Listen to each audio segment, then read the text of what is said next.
Okay, always pleased to be back with more Minecraft. This might be our last episode we'll see here. I have one major thing to do gameplay-wise, which is defeat the Wither. I'm going to try to do that. I asked some off-stream questions about the Wither to try to prepare an arena to fight it, which we're going to go ahead and head to here.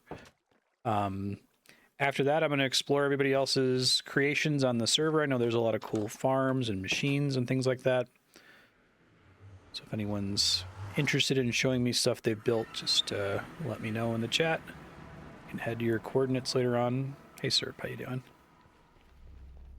So my preparation here, I have Totems of Undying. I finished exploring that woodland mansion from last episode. There weren't actually that many more enemies left over after the one that I killed. I brought my enchanted golden apple from exploring that end city. I have some potions and other things with me. I guess another thing that I did off stream is I made a bunch of shulker boxes because those are awesome. So I'll talk about those here in a second before we start the fight. I am not a parkour champion, no. Alright, so my arena is here, and the main thing that people told me is that you have to worry about blocks exploding. So I tried to build it at the bedrock level, since those can't be destroyed, and then painstakingly 3 blocks deep filled this with lava and then converted the lava to obsidian. So this took a really long time. I'm hoping this is enough to protect us here from the actual boss fight. Tried to make a little respawn bed in the corner here that has some obsidian blocking it, and I have these pillars to try to like line of sight the thing. I really don't know what to expect here. I just know that when you spawn the boss, it explodes, and you're going to have a bad time when that happens. Shulker boxes, just to show you what I have in here before we do this fight. I made and dyed a bunch of them here. Actually pretty pumped about this mechanic because it makes the game a lot easier. I'm really surprised that people were okay with not being allowed to kill the Ender Dragon for 5 years if this was what was locked behind it the whole time.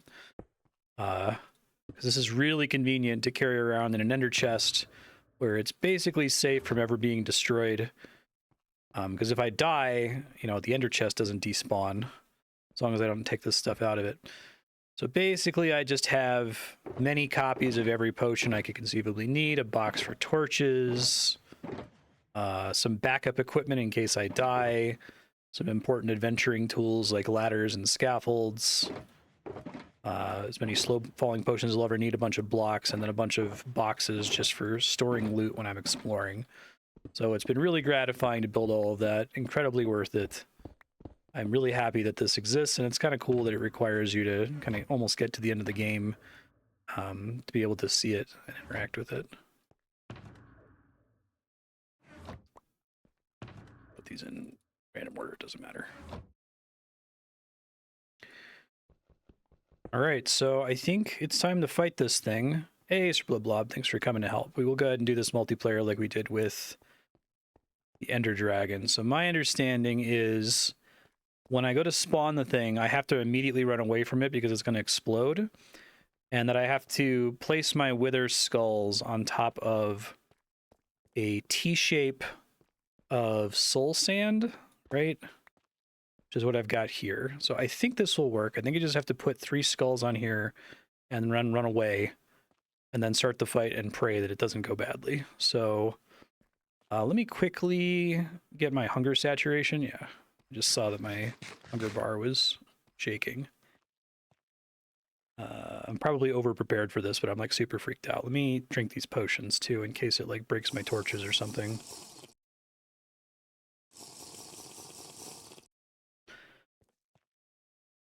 One, two, three. Is it happening? Or does it have to be above the ground?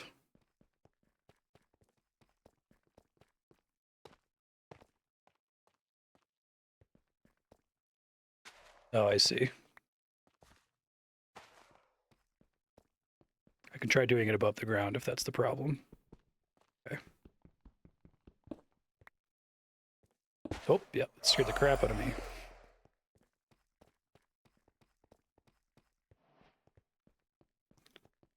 Thing's pretty freaky looking.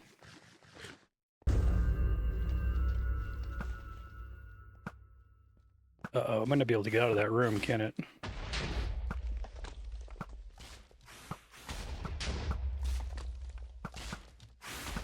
It doesn't have as much health as I was thinking it was, because the... Whoa, that's creepy.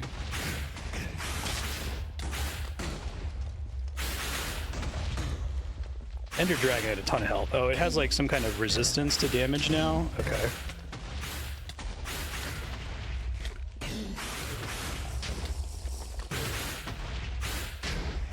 This thing is aggressive as hell, good god.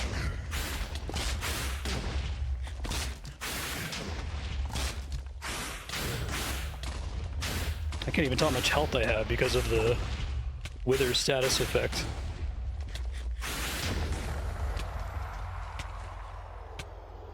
Nice. Nether star. Yeah, it was pretty scary. Okay. I guess that's the wither. It was much more aggressive than the Ender Dragon. It came out after the Ender Dragon, too. Oh, shit. Yeah, it totally blew this whole place up. Glad I put it here, because maybe it could have exploded my arena. It definitely blew up some of my pillars, so the pillars aren't completely safe. Thanks. Yeah, so what is this Nether star? Yeah, that's cool. I guess I don't get the achievement because I didn't get the killing blow, but it doesn't really matter. Oh no, I got Withering, Summon the Wither. So you don't get one for killing it, you get one for summoning it, right? Gotcha. All right. So in that case, I can go try to figure out what the heck this Nether star does, and then we'll start looking at people's constructions.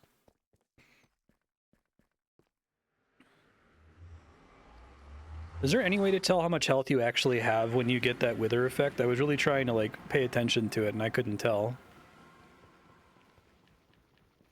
I probably overused my golden apples.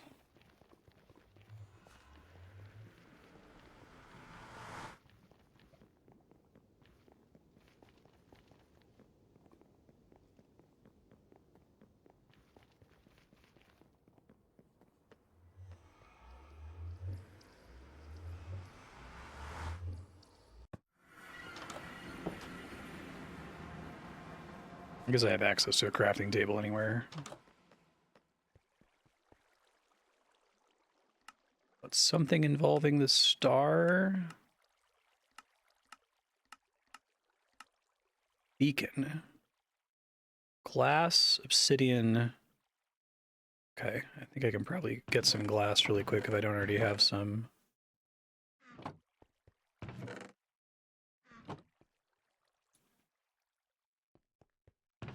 Don't need a lot of it. Got the obsidian on me. So how does a beacon work? Is this like the conduit where like I have to build it with some other stuff?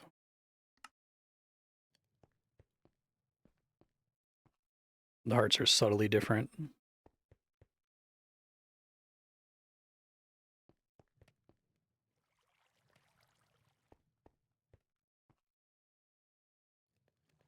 You need resources to build it? So what does it do? I mean, a pyramid of minerals.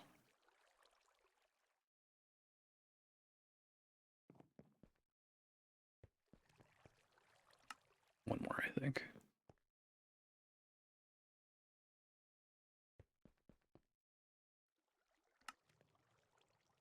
Okay, beacon. Can I like place it and then move it, or is my placement of it permanent? I can move it, okay.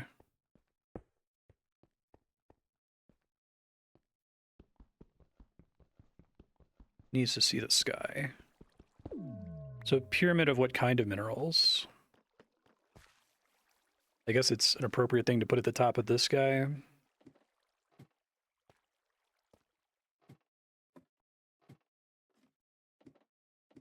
Oh, like blocks. I used to have a ton of gold blocks, but I used them all when I was trading with forgot I changed this. When I was trading with villagers. So I'd have to go looking for that.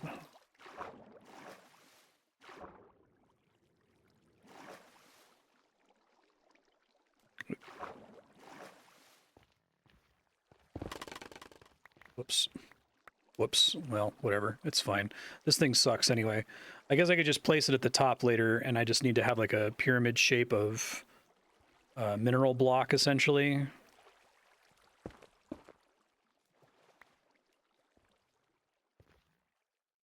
Could be helpful later on. All right, well, that's cool.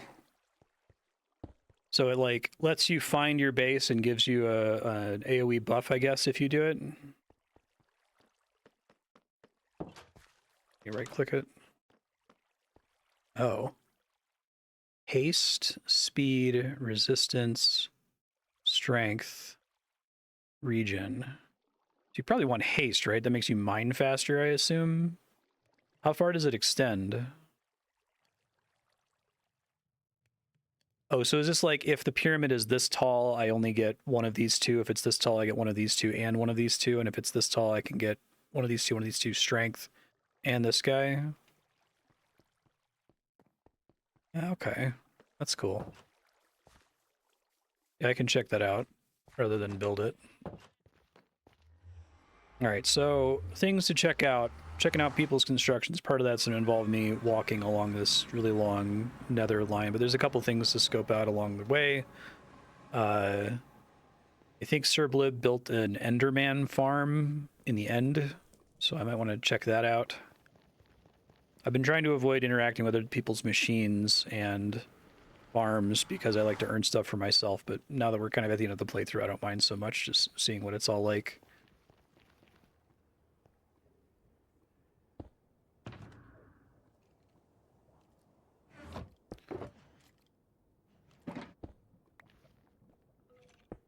Store some junk here. Worry about it later.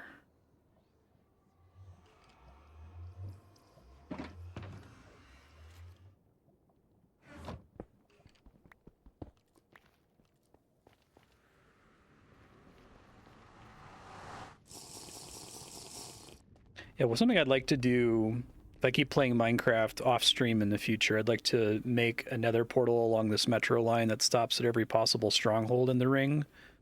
Well, not all of the strongholds in the world, but, you know, along this axis. Because it seems like having access to a stronghold is really helpful since it can essentially let you teleport back to your spawn point really quickly. Very convenient.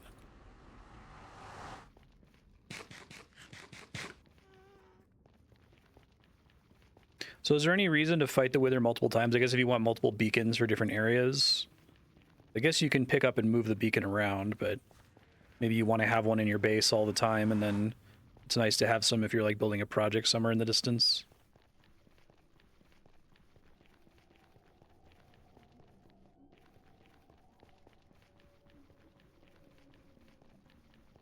Oh, you can have multiple beacons. Okay, that's kind of cool.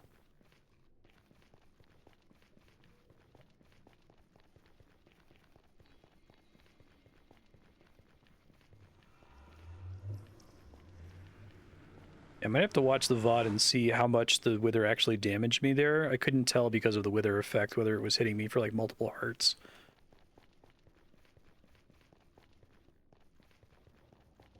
I just switched to a sword when it started charging me. Is it still possible to range it constantly? I took 4 hearts of damage, that's it? Oh wow. I really over panicked then, huh?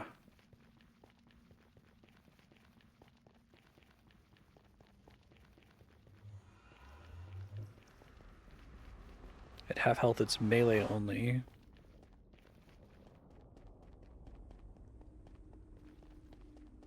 I think I got super spooked by that crystal exploding and taking me from full health to dead. And my totem of undying proccing in the Ender Dragon fight. So the Wither's not intended to be harder than the Ender Dragon, just came out later. Is it more of like a mid-game thing?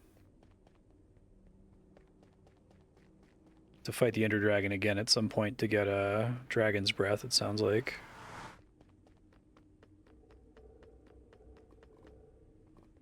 Well, you know, I guess unfortunately, I was about to say, if I go check out this Enderman farm, it's going to send me back to my spawn, but I think there's a bed right next to the stronghold, so I can just have it send me there. That's fine. I don't need to go back to the spawn anymore.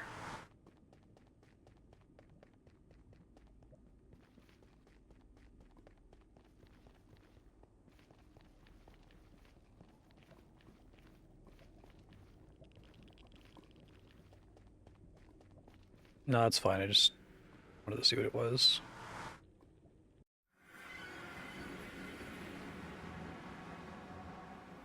No,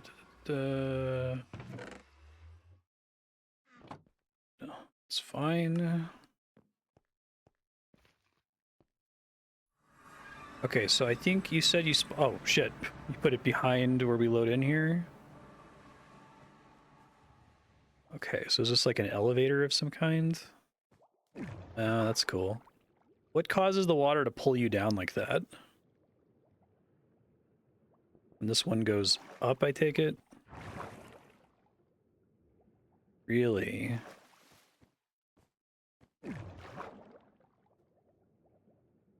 Normally you don't get shot up automatically by water.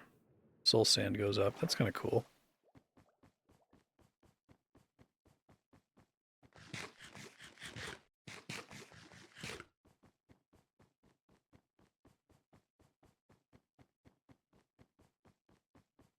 What the fuck?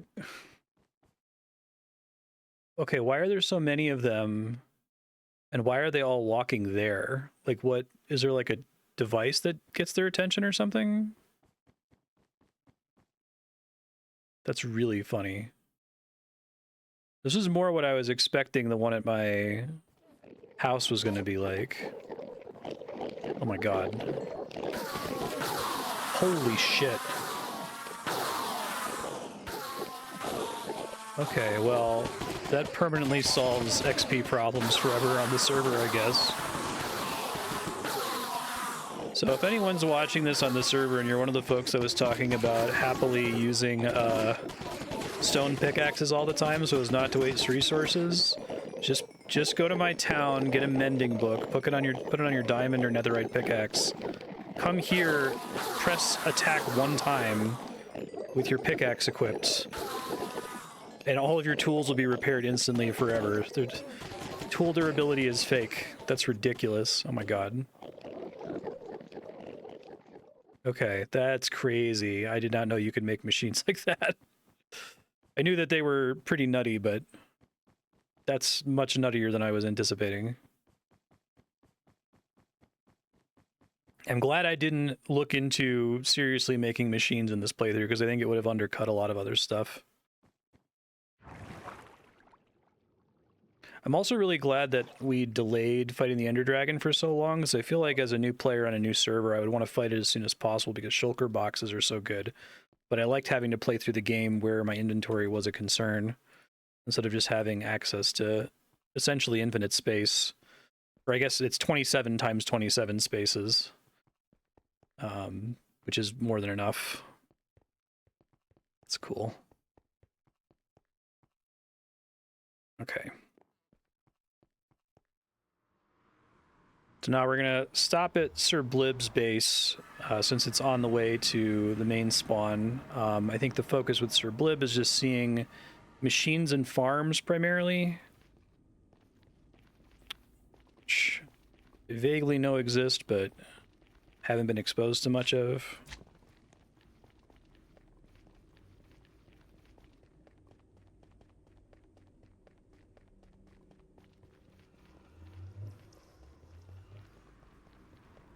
Yeah, that's completely fucking insane. You just hop over to the end with all of your almost broken tools, stand in front of that thing for like literally 10 seconds, and repair all your shit.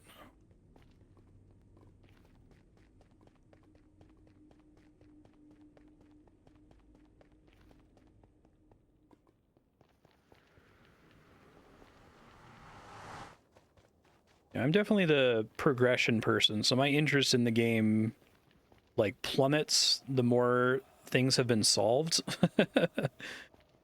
So like, you know, if now upgrading gear doesn't matter and maintaining durability doesn't matter and gaining experience doesn't matter and advancing my village doesn't matter because I have unlimited access to all of that, like I just don't want to play anymore. Like it just collapses in my interest to continue playing. But I like building up to that point, and every like interstitial reward feels really good. Like I already started to feel that feeling of collapsed enjoyment when I built the shulker boxes. I'm like, okay, this is really cool. I'm glad this is in the game. It's a good reward for beating the Ender Dragon, but also like this is almost creative mode at this point for me. I probably still will hang out on this server and expand my base and probably clean up this this metro highway. I kind of like this. I can try to flatten it out and make a rail cart or whatever. Okay, here we go. There's a big map. Goddamn.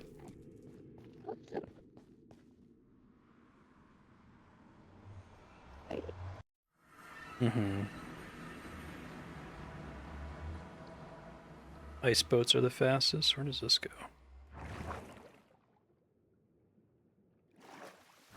Okay, so that's... Whoa, oh, you got a lot going on here.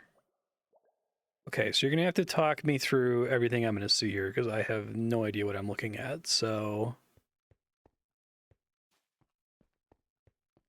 We've got some kind of redstone machine. There's a minecart moving around. A bunch of what look like pistons. I guess, can I break anything by having my Frostwalker boots? Should I unequip those? Okay. So this is a slime farm.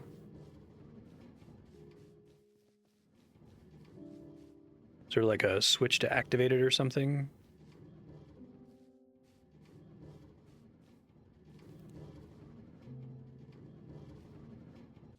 Crafter. Oh, okay, so it slime balls are like a drop from slimes and then can be used to create slimes, and then something can be used to kill the slimes.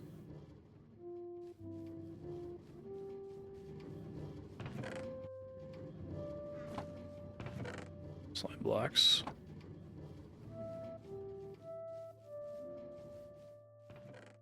They're just occasionally being I don't think I ever encountered slime blocks while I was playing. What is the purpose of the minecart? Like, it's just going back and forth in circles forever. So, like, triggering or blocking redstone signals? Oh. So the actual farm is up there then? Hold on.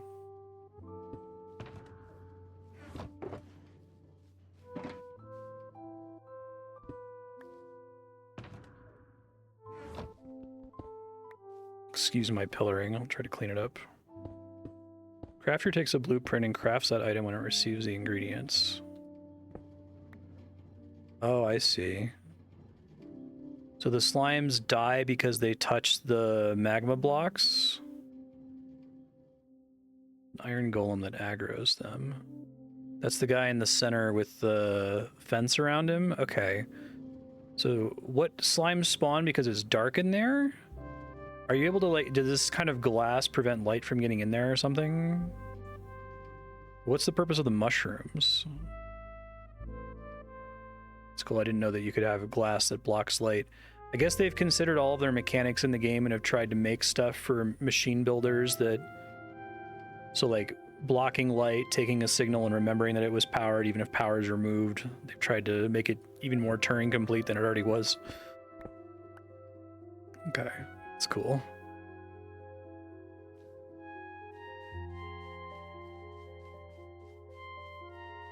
Mushrooms emit a light level of 1. Mobs only spawn at light level 0. And because this is a... So you built here because this is a swamp? Is that why? That's pretty funny. So it's a way to keep other mobs that... It'll stop, like, zombies and stuff from spawning in there? Okay, that's cool.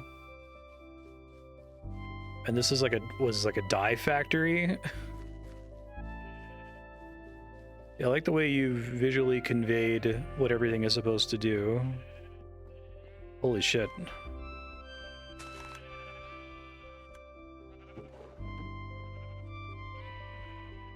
Barrels, okay. So there's like, these chests are getting interstitial ingredients, and then you have like a hopper that's depositing things to the chest.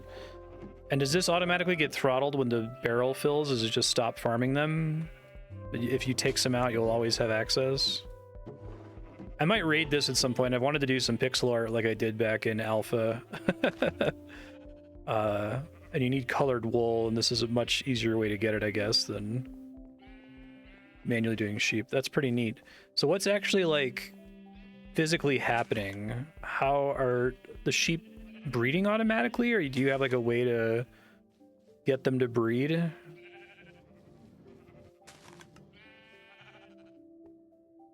Or do they not even need to? Can they just like get sheared automatically?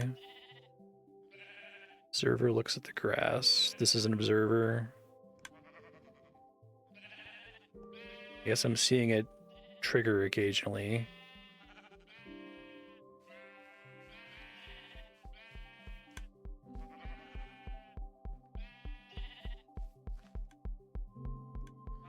Sheep grow wool when they eat grass. Really? I didn't know that. And you have some way to force grass to grow in there? How are you able to shear them automatically?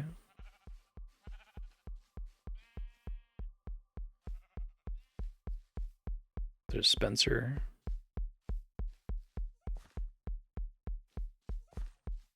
So do the shears have like mending on them or something? Do they eventually break?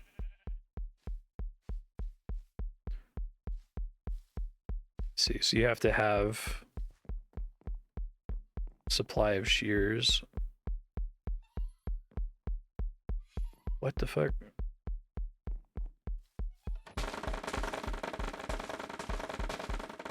That's pretty magical. Oh, what are these little wisp looking guys? So it auto farms all the bamboo, makes it so they can grow again, and then all the bamboo gets funneled. Oh yeah, they're picking everything up. Damn, there's a lot more like Dwarf Fortress kind of shit you can do in this game. How do you get those guys? That's really cool. Do they just load this thing up, and then do they like process the bamboo into something?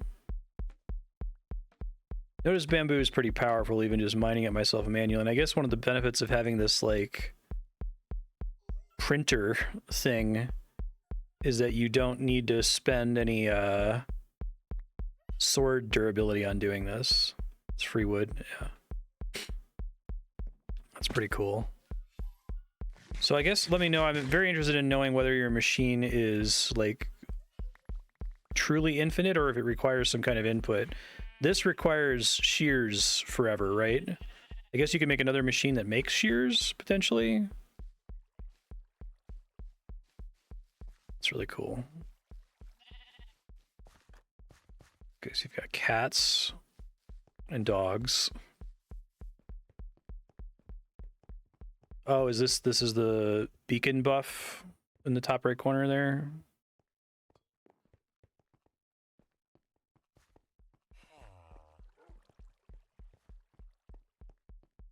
Yeah, I do.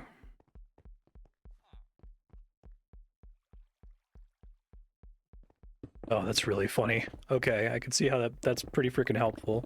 So like once per frame? Jesus. Let me store some junk really quick.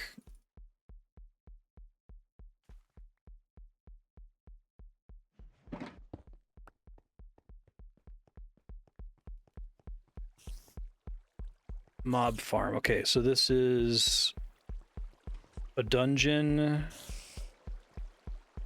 Or is this isn't a mob spawner, this is just an area where the enemies spawn normally.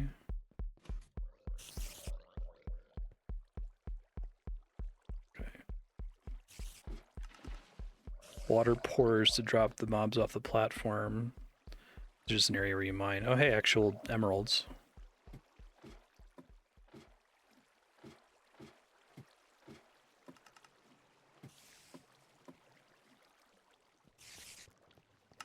Is this that kills things when it touches it? So why do you not want them to just die from fall damage? Is it that spiders don't die from fall damage or something? I mean, these are all sending the blocks places. Okay, so this is way more enemy spawns than I was getting in mine. I guess just because it's so tall and you've stacked it multiple times. That's cool. You can make an iron farm and then another machine to process iron into shears. How do you farm iron? Like, is there some mob that drops it?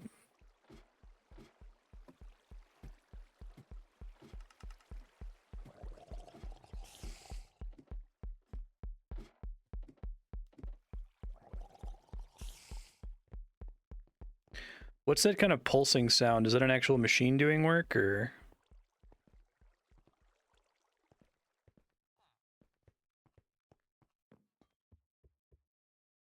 Oh, I see. The telltale heart. Yeah, right.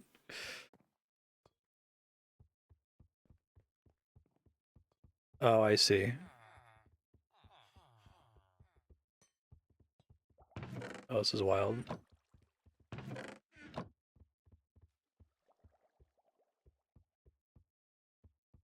I thought there was a person standing back here. Really?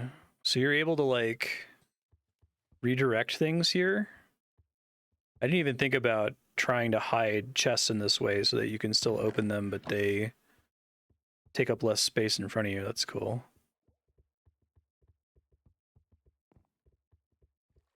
Yeah, so how do you get them to bring everything back here? Is with the alleys, I guess?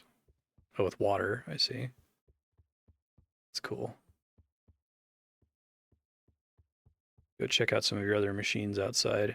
I noticed one of these, so I was raiding the end city to get as many shulker boxes as I could. And I noticed that the thing I got the elytra from had this at the top, so I went to go mine it, and then it fell into the void, and I was like, oh, that's sad. I guess it's just for decoration. Yeah, this is really cool. Thanks for building this on the server. I know there's some machines and farms near the spawn too, but this is a lot.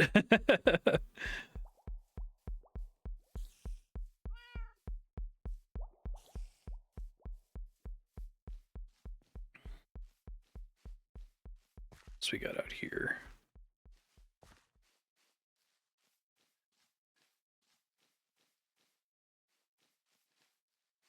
The fuck is this? Something with TNT? This is cheaty? It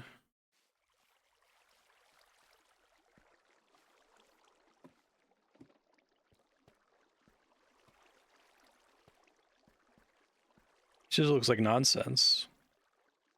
Oh, how does it dupe the TNT? Is that something that's been in the game for a long time, or is it just a feature of the current patch that someone figured out?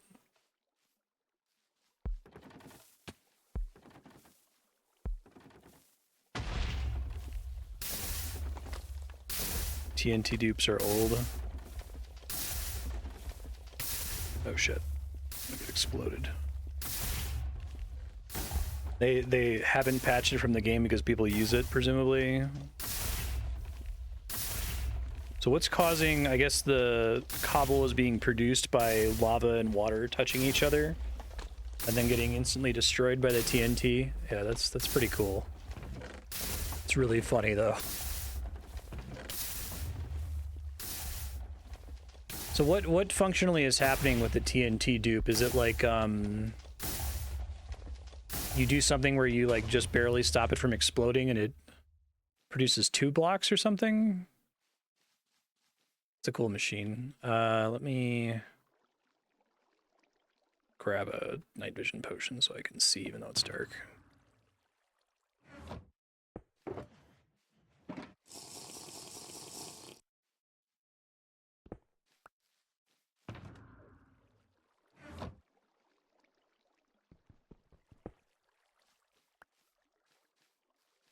Okay, that's very cool. So we've got dyed wool factory, slime factory, cobblestone factory using a TNT shenanigan. It's this building.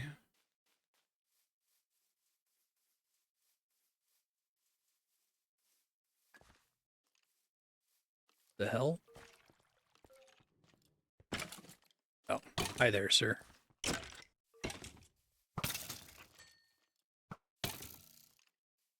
Can you fucking not?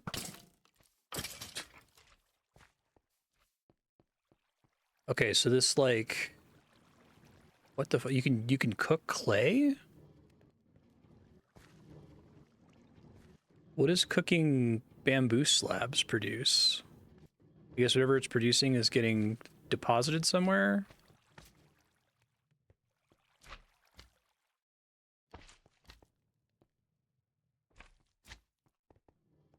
Oh, so this is a source of infinite fuel, essentially? Oh, you're making bricks. I see what you're doing. Okay. I didn't realize bamboo slabs could even be fuel, so my brain just automatically assumed it must have been the other way around.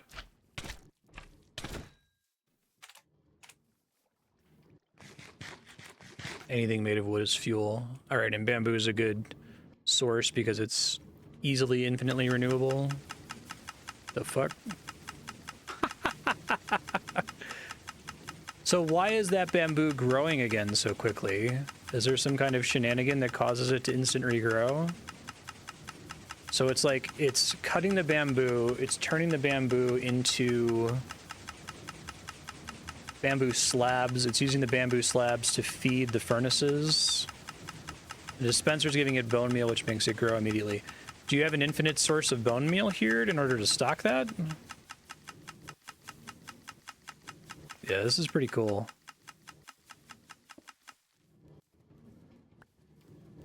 And you have a skeleton farm. So it sounds like you have substantial distance between all of your machines. Like, is distance even really a problem if you're needing to transfer the output from one machine to another? Huh. I would assume you'd have to build this all like really. Oh, I guess that's a beacon. Big light sticking out there. That's kind of cool, so you can see that from far away. Distance costs iron.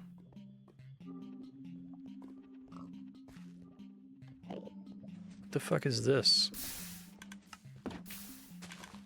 Grass? That's crazy. What is the use case for grass?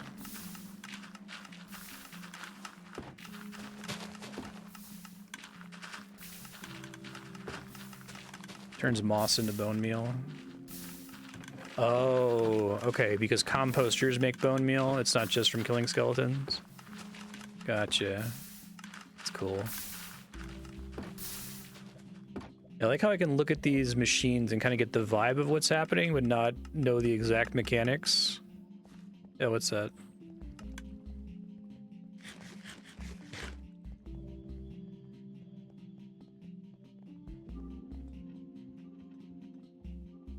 Potion ingredient extends potency splash corruption. Just tons of potions. They have the ability to automatically make potions here. Bottles in.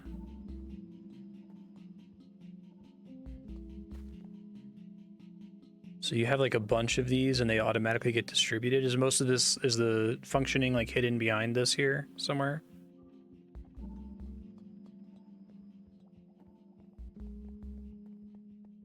Oh, cool. Yeah, hoppers seem really powerful. So like, what kind of initial... So I gotta ask this question smartly. What are the machines you have to build first, right? I guess it's like would you need iron for hoppers? Is there like a load-bearing material that you have to farm manually in order to bootstrap this whole process, or there's like a handful of materials that you have to kind of focus on early on? This is pretty cool. An iron golem farm. A cobblestone farm. You can make an iron golem farm on the first in-game day. Yeah, so I didn't realize you could even like summon iron golems. Slime farm to make a bamboo farm. Oh, is this the beacon? It has a view of the sky. It's cool.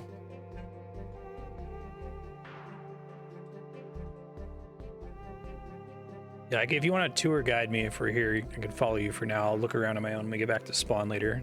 Yeah, sure. Villagers spawn a golem under the right circumstances. Oh god, okay. Just gonna, while we're exploring this area, we're just gonna pretend like... probably, hold on.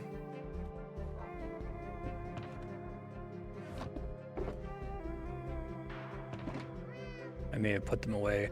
I wasn't very impressed with the elytra. Oh, there it is. I felt like it's very likely I would kill myself by not maneuvering correctly.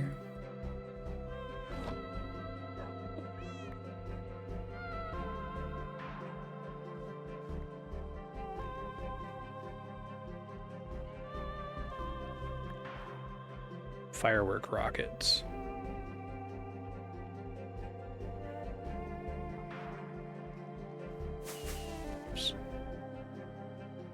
So it's like do something while I'm flying, I guess.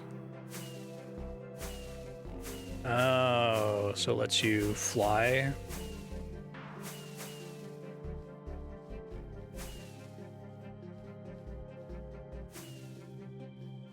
Oh, you go pretty fast with that, wow. Okay, that makes them seem less bad, but then that happens. Good thing I have feather falling. That's cool. So are those easy to make?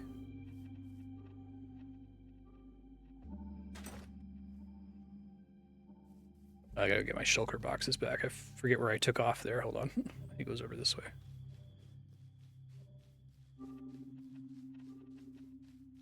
Paper and gunpowder. So you have an infinite gunpowder farm with your mob farm that spawns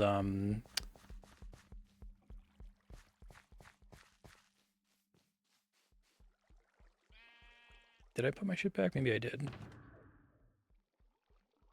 I guess I already put it back. Okay, it's fine. You spawn creepers, that gets you gunpowder. You spawn... Probably have a sugarcane farm somewhere that automatically converts it into paper. Yeah, it is a really good game. This is like completely orthogonal to everything else I've done in the game up to this point, too. Oh, your bamboo farm also has sugarcane? I see. And what is this guy? Oh, this is the iron golem farm? What?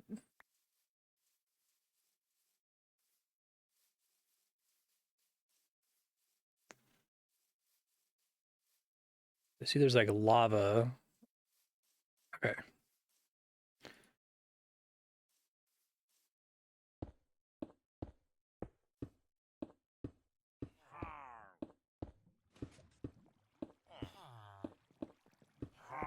Whoops.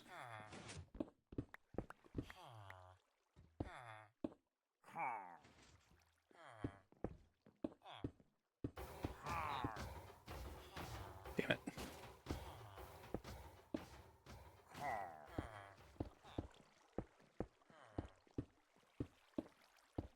Okay, so you have water up here, which I guess they're spawning the golems up here at some point, and this is like filtering them down.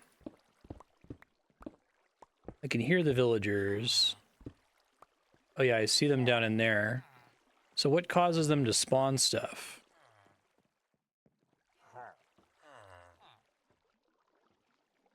Using bamboo blocks makes sense.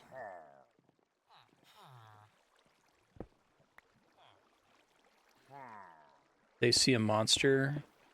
Can they like see a monster through glass or something? When they get scared, they spawn an iron golem. So what stops them from having an infinite iron golems in just a regular city? Is like, does it check to see if there's already an iron golem, and then because it dies, they have a chance to spawn another one, essentially?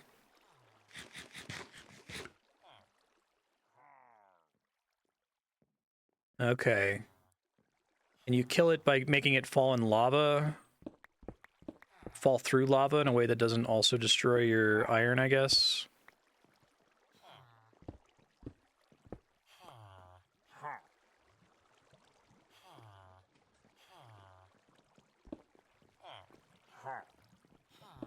Hoppers grab the item before it melts. Yeah, okay. It's cool.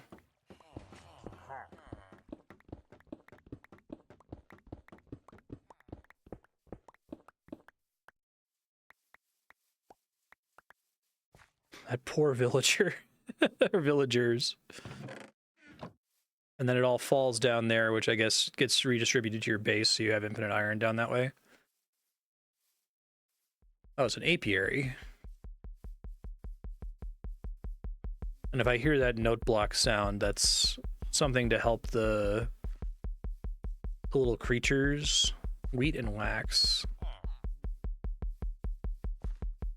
What is the villager helping with in there? Villagers.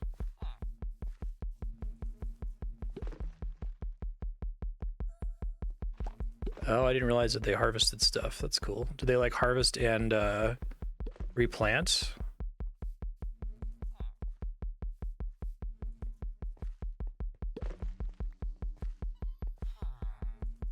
Why does the note block affect the little wisp fairy guys? They're called allies? Not allies? The Omelas villager whose only function is to continually get scared for eternity. Allies. Okay, they like come to the sound of it. Okay, that's cool. Yeah.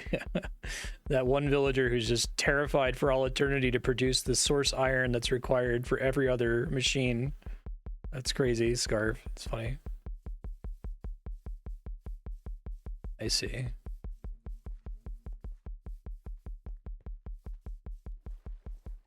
Oh, so they try to come to you instead of going to the note block. I gotcha. Do you want them to go into a specific case or something? This is a pumpkin farm, automatic pumpkin farm. So there's like a, it sounds like a minecart riding around in there. Just the proximity of the minecart triggers like a, see there's observers there looking at the pumpkin. How do you replant the seeds for this one? I guess you don't, there are no seeds, right? Because it just grows off the vine. The observer's looking at the root. So does the observer just trigger a redstone signal when it detects any change in the block it's staring at? So like if the, okay, let's see, I guess I can see glass, but can't look at what's past it. Block states. So like, yeah, I know that these have different, they have like block state 1, 2, 3, 4, 5, 6, and 7, I guess, right? So it detects when it goes to 7 and then triggers it. That's cool. This is a cactus farm.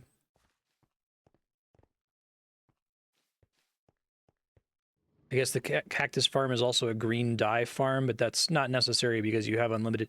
Like, does dye do you very much other than get you dyed wool? I guess you can use it to make colored shulker boxes and that kind of a thing.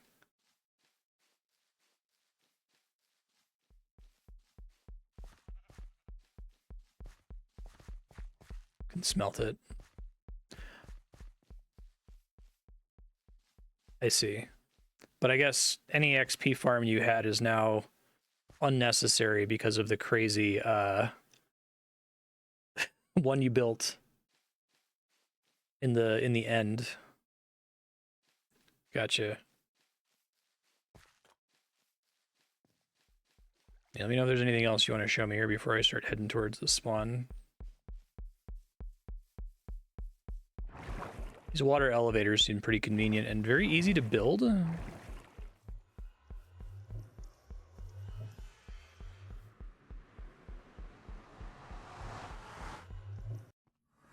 Whoa, what the fuck? What the actual fuck? Is this on the floor of the Nether? How did you, oh my god. How did you clear all of this? This is the ceiling? How'd you get above the ceiling? If there's like, with ender pearls? Is there like an actual void above here where you can die? Well-placed ender pearl can teleport you above. And then once you make the portal, you can come here whenever you want.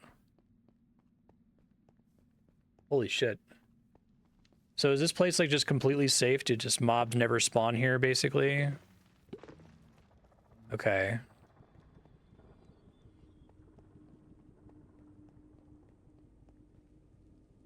Yeah, so I guess you could use this for infinite fast travel.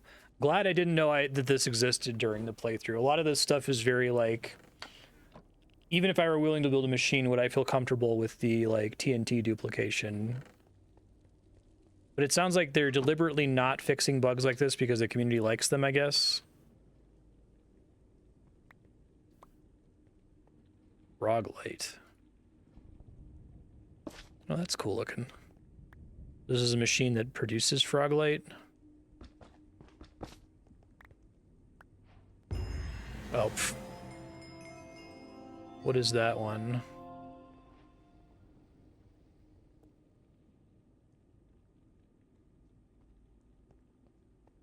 Captain Planet.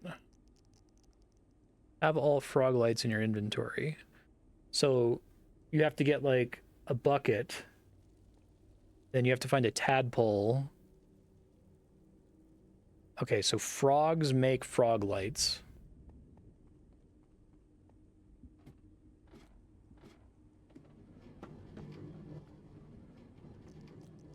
Yeah, I see all the little frogs in there. This is like, they eat small magma slimes. Is that what makes them make frog lights? God, that's like multiple tiers of wiki bait, it feels like.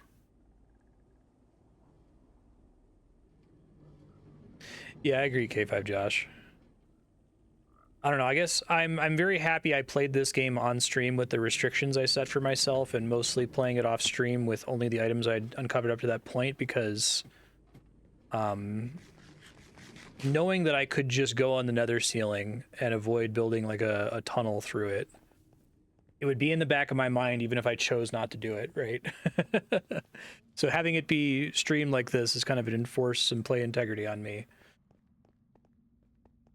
This is so cool. Thank you for showing me this. You know, I'm glad the game works for different player archetypes. It's cool that this is all possible with vanilla.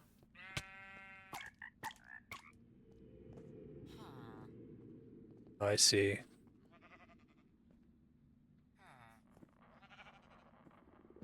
Whoa.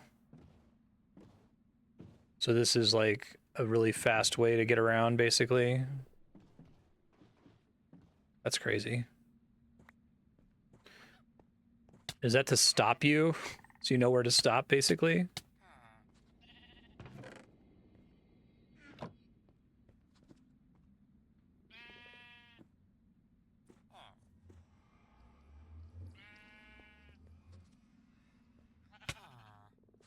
Oops, sorry, I didn't mean to break your shit. You have any other ice blocks? My bad. I don't know how annoying those are to place. I think I broke some buttons too. Yeah, my bad. Okay, I guess I can take this to go to spawn. That'll save some minutes of me walking through another tunnel for 15 minutes. Yeah.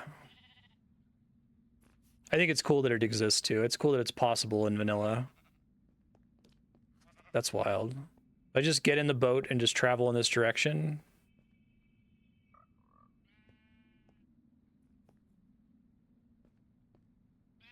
Is this boat like bugged out now or something? I have to place my own.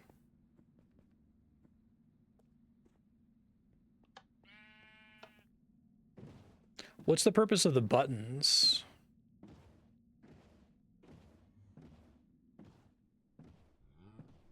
I like all the frog lights you have. That's cool. Oh, because they can't spawn on the bedrock of the ceiling, but they could spawn on the ice, I guess. This is like ridiculously fast. Wow.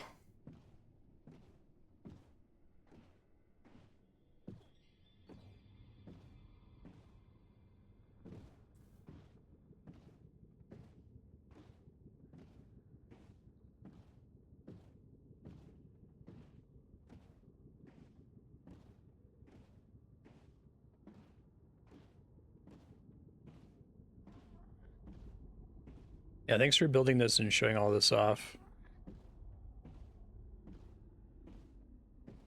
About those swiftness potions. Yeah, I guess the other thing too is like, oh, I'm so excited about having these swiftness potions and having them in a shulker box where I can access them at any time. And it's like, don't be excited. Just build one of these. Welcome to the roof. That doesn't surprise me. That was probably OBS nightmare.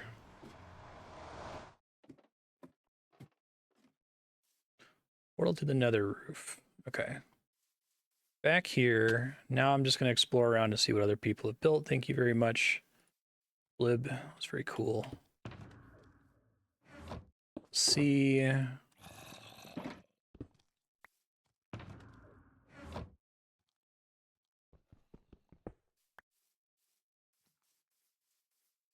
Yeah, so why? So true spawn isn't the same as 0, 0. Is that always the case for every server?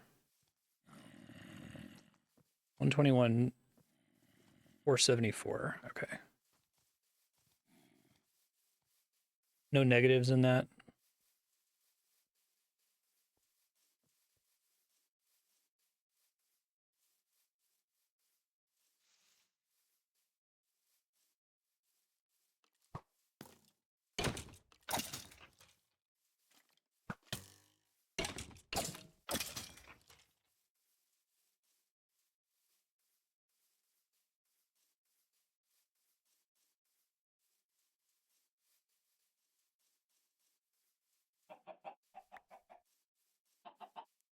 Yeah, so I explored a little bit of this when we first finally finished the Nether tunnel. You can use this to kind of look around real quick. Should probably carry more scaffolding on me. It seemed really useful.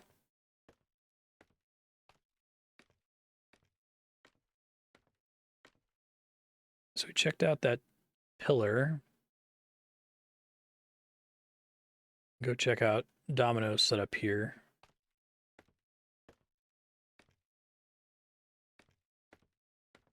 So positive 474. Okay.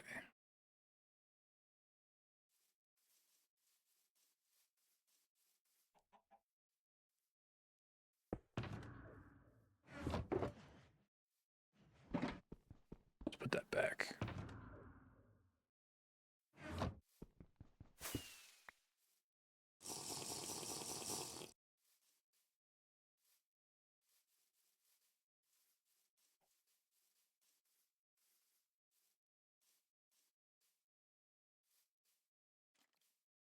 I'm glad the elytra exists. I got pretty good at like using the grappling hook in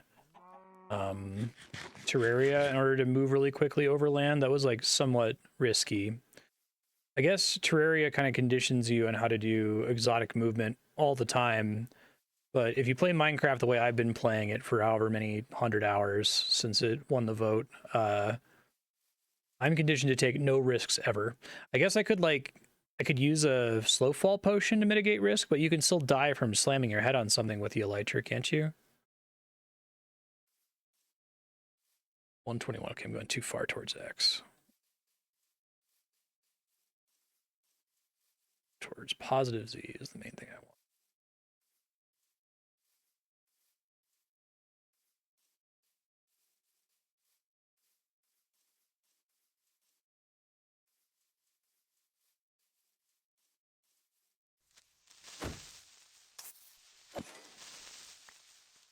It's nice to just be able to kill. I guess that's one of the advantages of the knockback enchantment on the sword. You can always knock them far enough back that they can't explode you.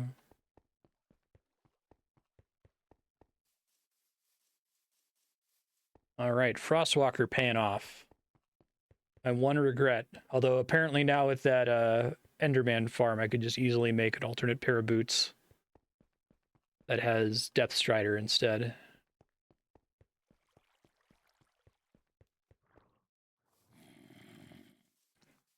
It's pretty. Flowers all over this general area.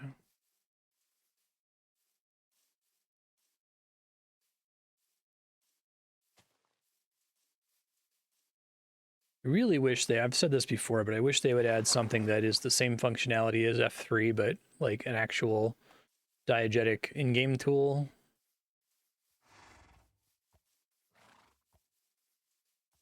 Oh no, I didn't realize there's anything in there. I can check that when I come back. Whoa, that's cool. Good way to do a tower that doesn't look like a dick.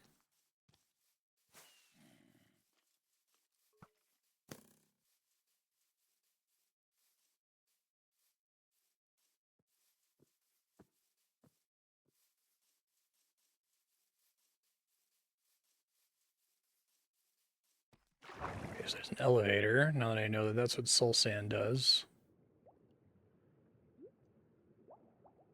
So they must have deliberately added, like they knew people wanted elevators, so they added the magma and soul sand interaction at some point. Oh wow.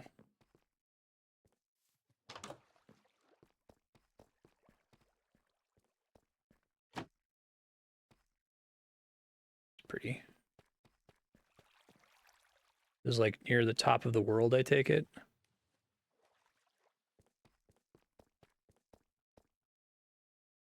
Am I stuck?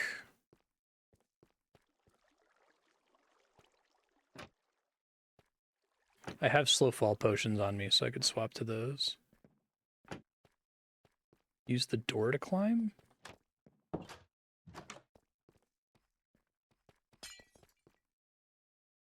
Oh, was the glass there to keep somebody from accidentally falling or something?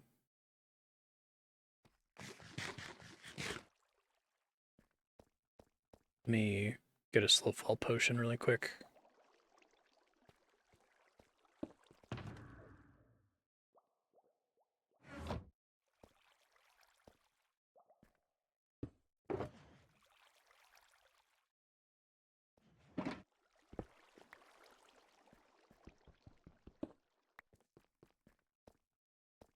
Oh, there's water directly under the glass. Okay, well, I'll drink this anyway.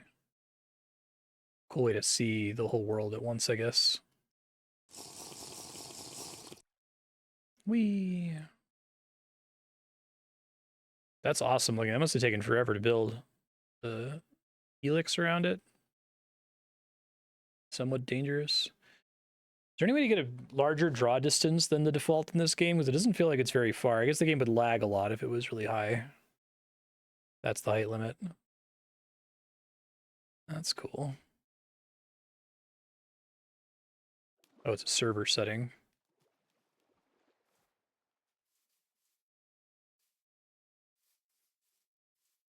Oh, I didn't realize you could have client cheats that worked online. Does it make, I guess I have it already, the render distance is maximum. That's cool. So you said 474.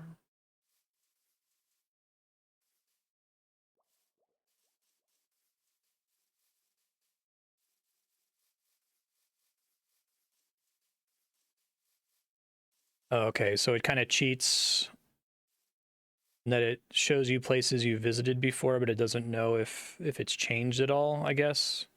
It generally doesn't matter.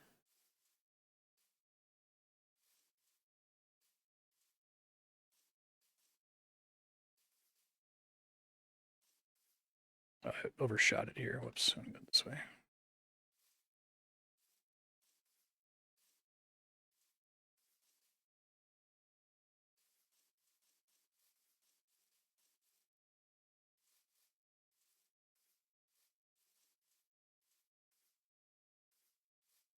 Well, there's a, what's the achievement for getting a villager at the, it's like an achievement for having one exist at the top of the map.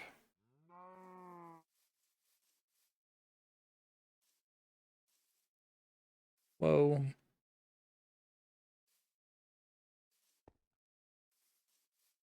Trade at max height. How would you get a villager up there, though? Oh, cool. Howdy, howdy.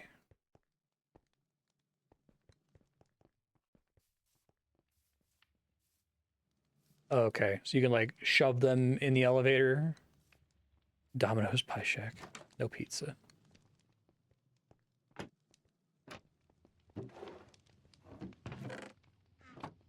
Cool.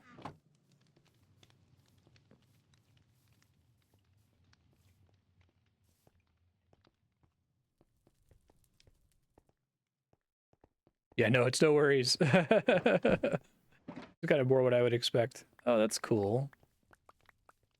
Because the cocoa spawns around the tree.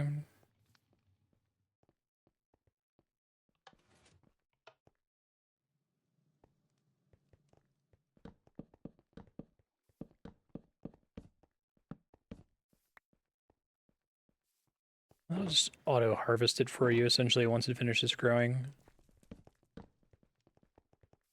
Yeah, it would be very difficult. I feel like I would have an extreme slippery slope if I were allowed myself to build substantial machines.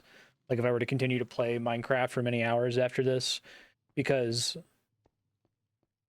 I guess like the problem with an iron farm to me is that it's like, okay, well now I never care about iron underground ever again. And if I know that the iron farm exists at the beginning of the playthrough, I don't care about iron the instant I see an iron ore vein. You know what I mean? My brain chemistry is bad for games like this sometimes. So how do you have all these big maps? Can you just like make different maps and then connect them together? Does it automatically try to give you a map of the like square that you're in or something? Or do you have to be very careful and make sure that you do it?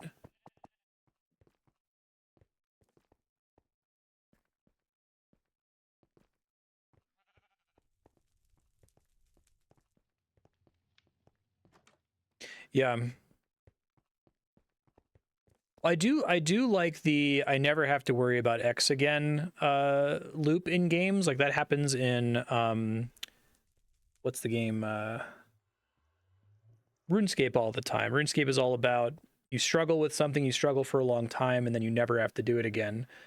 But it's always like locked behind. There's always like, okay, you have to have cared about iron for X hours before now you never need to care about it again, right? Like in a game like Factorio or Satisfactory, you have to have gone through the tech tree to have earned the ability to not care anymore. But it sounds like most of these machines you can build like on a brand new server day one if you wanted to. If you already had the curse of knowledge that it exists, you have the curse that coal doesn't matter or iron doesn't matter or wood doesn't matter, right? And you can never unlearn that. Which is why I'm really glad I avoided information about Minecraft for so long. Because I was kind of able to get that progression experience through playing it on stream. Yeah, moving villagers is what you like walk into them and push them. I had a lot of trouble just getting all of my villagers to turn into librarians. It was really annoying to get them. They like load balance job blocks or something. Yeah, I saw about pushing villagers into boats in that Dan Olsen video, which is grimacing emoji. Big time. Beet soup and pumpkin pie since September 27th. Because they have to walk to that, I see. You bait them with their profession table or their bed. Domino, I can follow you around if there's anything you want me to check out in your base here. Otherwise, I'm just gonna walk around and look at stuff. Oh, cool.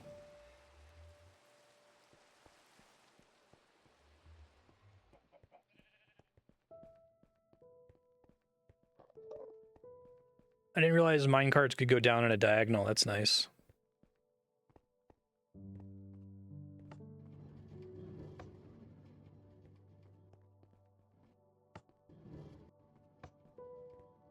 More down here, basically, just a kind of quick way to get down to mining. Is this the amount of powered rails that you need if I ever tried to make a traditional railway that doesn't use the nether ceiling in my nether tunnel? It's like every other block should be a powered rail with a redstone torch near it. Same rail can go up or down depending on button you press in the middle. It's cool.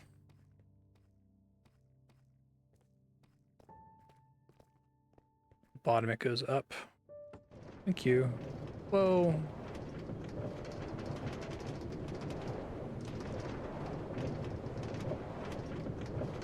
I needed a like industrial amount of iron to make the buckets to make my wither arena. And so I just kind of went into one of the caves that I had explored on an earlier stream. Ah! Got off it, okay.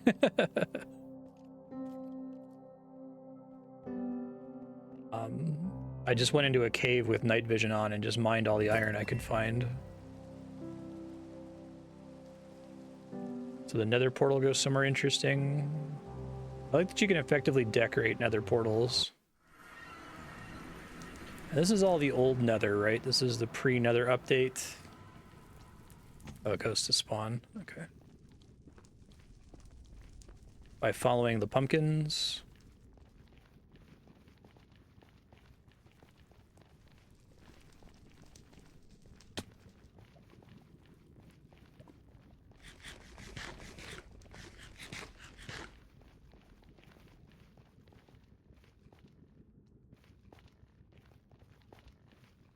I need to finish exploring Props Pit. I missed some stuff that time, but we can check over here.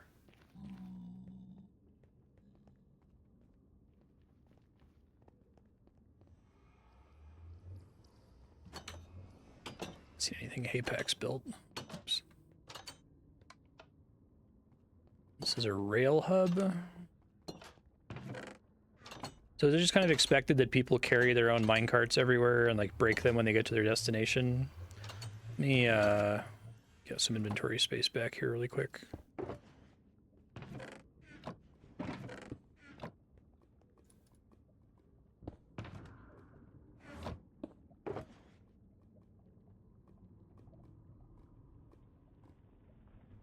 Hold on to that.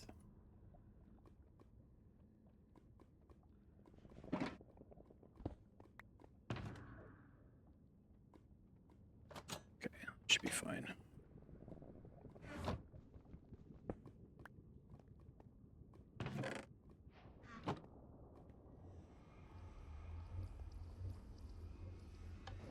Whee!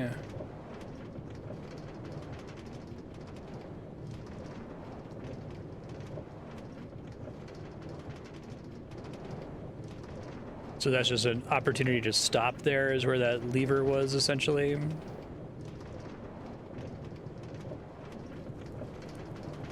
Have a little dip so you have more time to react and hit it, I guess.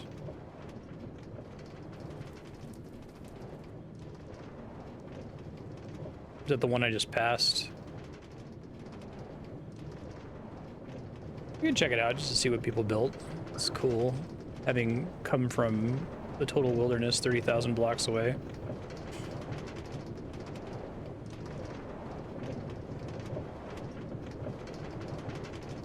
Okay, found another fortress here.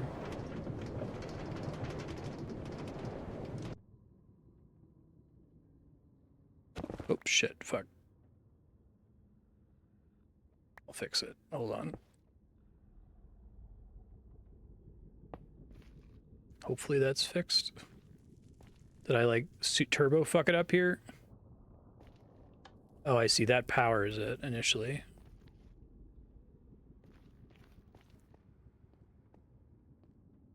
Blaze farm. Ask in Discord if you need tips.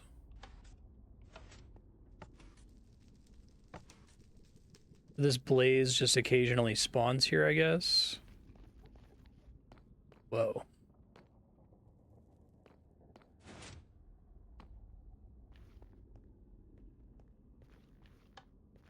Guess that has to be in the nether, right? Is the idea. Conquered Ocean Monument. Okay, yeah, right. I've seen those.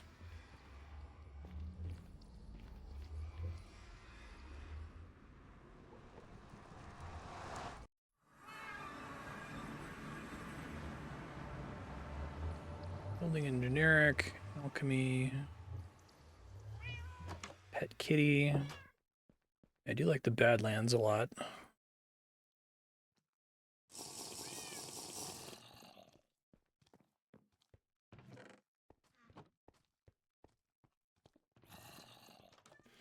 Looks like a Santa Fe house.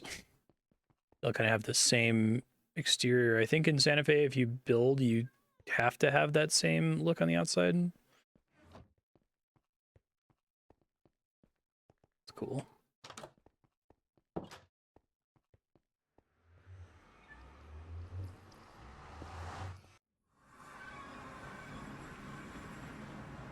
Desert Village. Conquered Ocean Monument. This goes somewhere.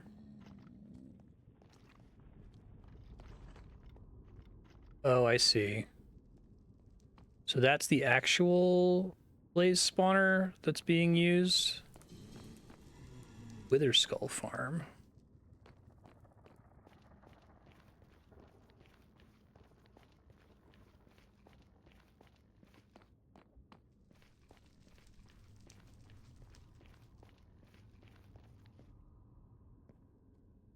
Okay, so there are zombie pigmen who spawn here. Various holes in the ceiling, which I guess are just accidental from mining.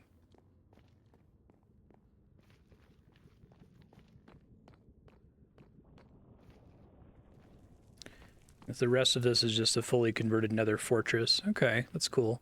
Wonder what causes the wither to spawn in that hallway there.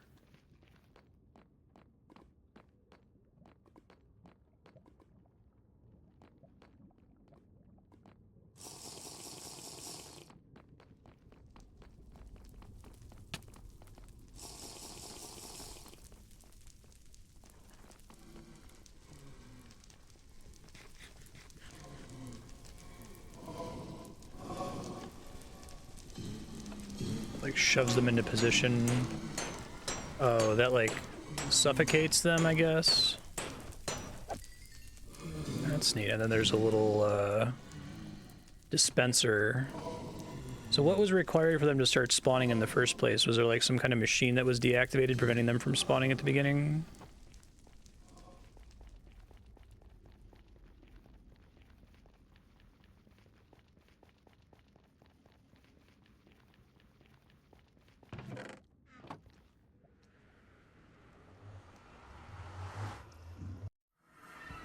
Let's see.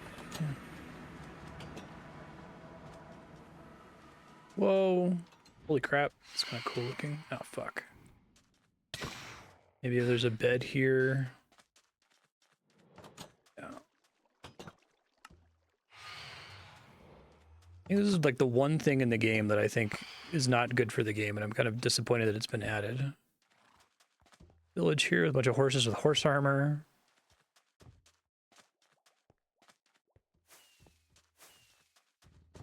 It's pretty sick with everything being made out of sandstone. So it's possible this is just a natural village that Hapax converted, or it's possible that they brought villagers here and made a custom village. Whoa, this guy looks way different than the villagers I'm used to. I guess that's because villagers have a regional look. That was one of the things that Dan Olson points out, that it's like you could shove villagers into boats and take them somewhere else, but they still maintain their regional look. This guy has a mending book. Okay. Feel a deep connection to Hapax, having spent a lot of time working on that. I liked the effort to give them nice little houses. They feel not so industrialized, not turned into chattel.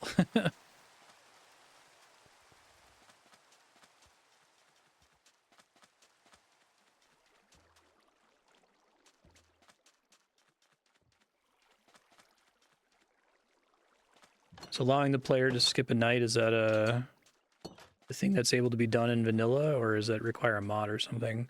I want to keep this server completely vanilla, because as soon as I start putting stuff to a vote, the the slippery slope starts kicking in. Are these like regional zombies? That's cool.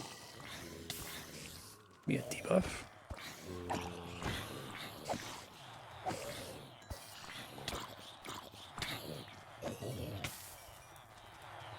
Oh, never mind about villagers not being chattel. Holy shit. What the fuck?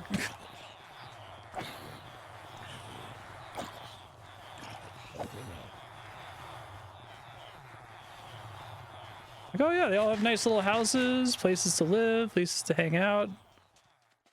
Went to some trouble.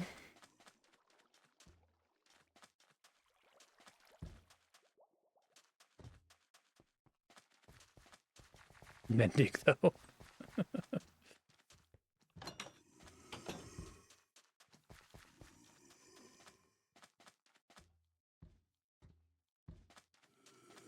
Player sleeping percentage. Maybe.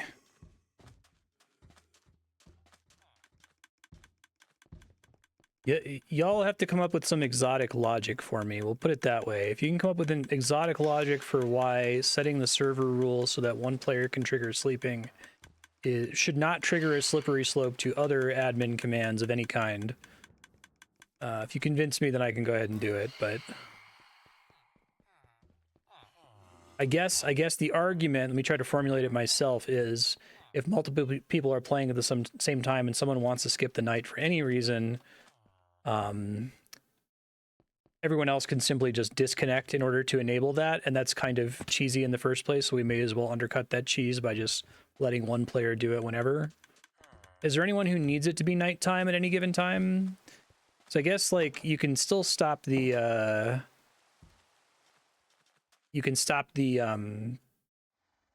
whatchamacallits, the stingray guys from spawning the phantoms by simply napping at a bed, whether it actually lets you skip the night or not, right?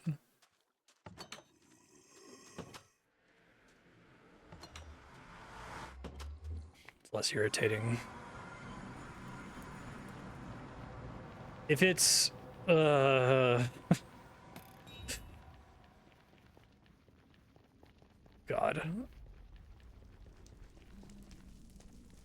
I don't know if anyone who plays Minecraft, I don't know if any of you have the same brain chemistry that I do and understand why making a change like that is like giving me a crisis even considering it.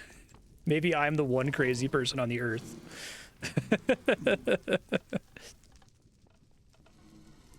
Devices that count day-night cycles won't count, and you can't fight monsters if you're trying to look for ones at nighttime if someone's just kind of like abruptly switching it. I have more to explore at Props Pit, so I'm gonna head back in that direction real quick.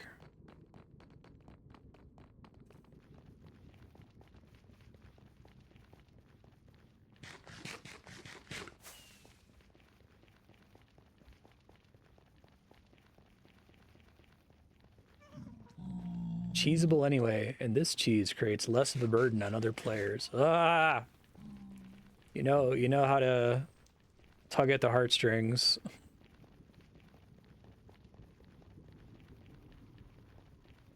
Yeah. I might not just because of... I would like to be able to offer this server to anyone who ever checks out my stream community YouTube playlists that would like to have a guaranteed, always purely vanilla. I will never make a judgment call on anything even slightly deviating from vanilla server, right? I'll update the server when they do official updates, but other than that, need to preserve the sanctity of the developer intended game state. Yeah. I guess my hope is that enough people would be upset about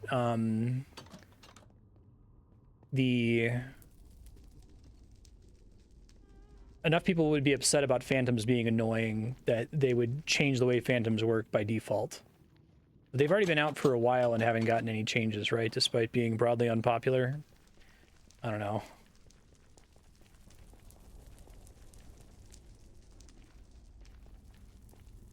One could argue that idiosyncrasies are part of what makes the games what they are, and excising certain ones, whether justified or not, makes the game into something else. Yeah. Oh, having them in the end is an interesting choice. Yeah, because it's still something you have to worry about. It would be really bad in the end if you didn't sleep, because then you would get knocked into a pit and die. But I feel like the end should probably be more dangerous than it is right now. It's kind of not a threat at all in its current form.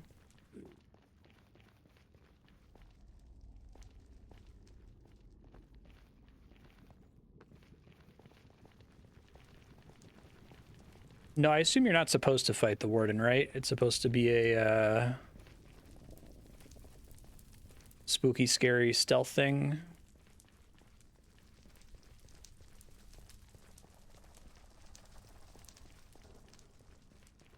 Two shots you. Okay, yeah. That tracks. I've already explored a lot of this with props that I missed some stuff, so I just want to be thorough here before I leave.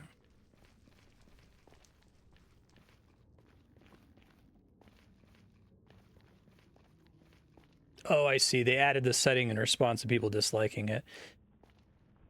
Gotcha. I like the idea of using actual fire for lighting. Does it never go out in the Nether?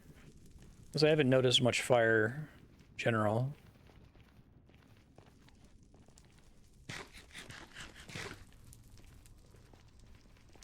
Okay, I didn't know that.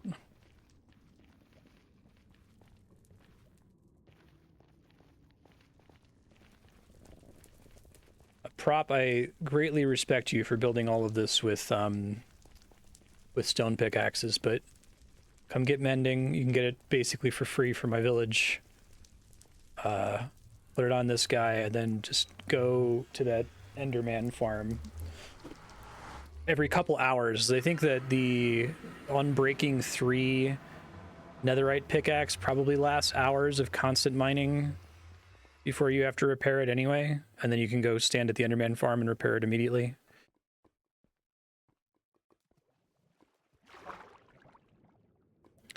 So this is what I think of when I think of a water elevator. Literally just a thing that you can slowly swim up or down. Yeah, I guess you can just use ender pearls for infinite traversal, can't you? Because of, this is just like a dungeon or a cave. Having a farm for them. Hey, prop. And they'll take you just as far as you throw them. If there's something that I should check out that I walk past, feel free to let me know.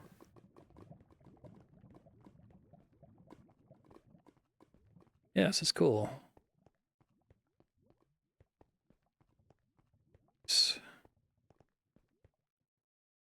Have you mostly focused on like carving places out of the stone as opposed to building them from scratch?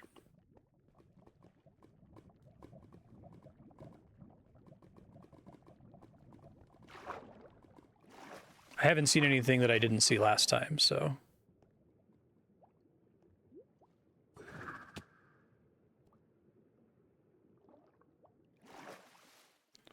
That home then, or the surface of this thing?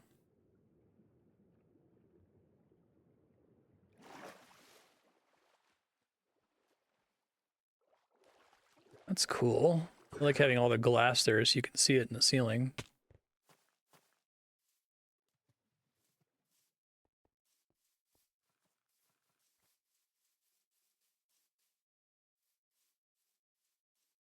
Yeah, that's cool.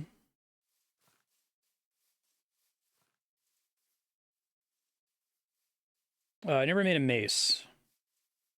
Sounded like it was fine.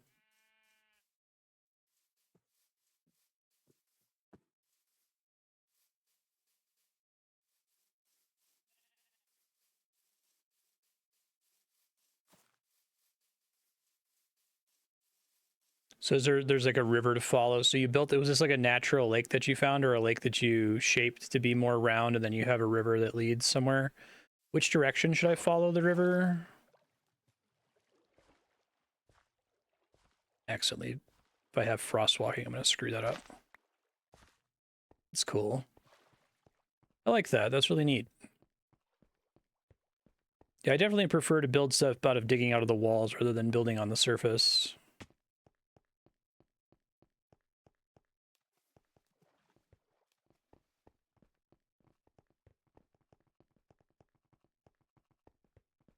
Did they, when they adjusted the biome generation rules, did they explicitly make rivers lead to oceans and like start from the tops of mountains and that kind of a thing?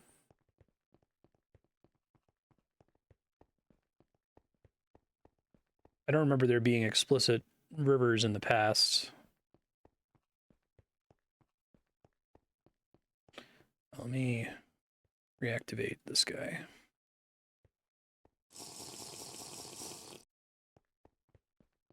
Is this the right way to the ocean, or is it back the other way?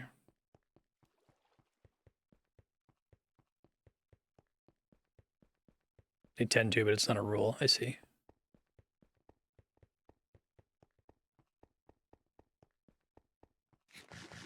Okay, cool.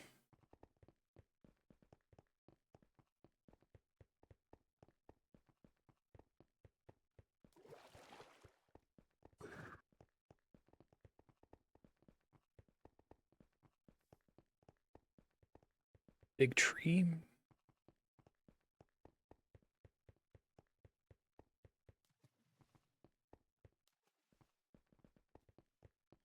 I kind of like that you've kept the environment pristine and not just thrown torches all over the place.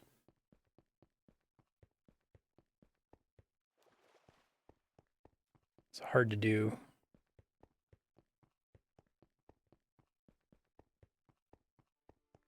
This is a really cool river.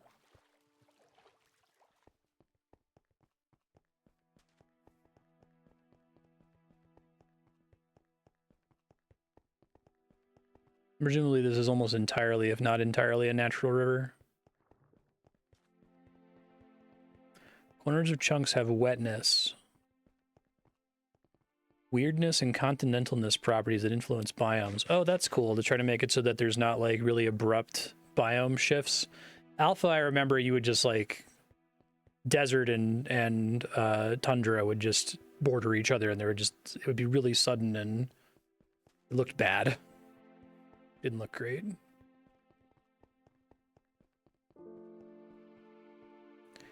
Yeah. Did you have to like place more water blocks to get the river to connect? That's pretty. It's kind of like living with the environment, basically. Do you have any like buildings here to check out? But it's really pretty to have connected this, because yeah, I imagine completing the river was probably a huge hassle. You tried to do it in a way that looks as natural as possible.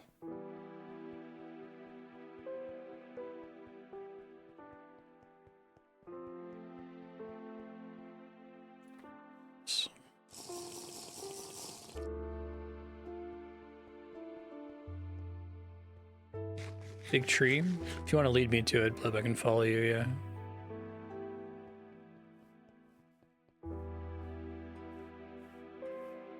Props pillar.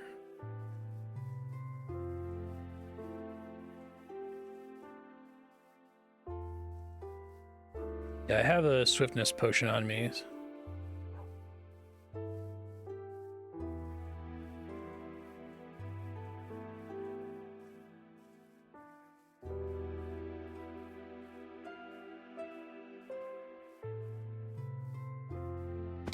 Ouch.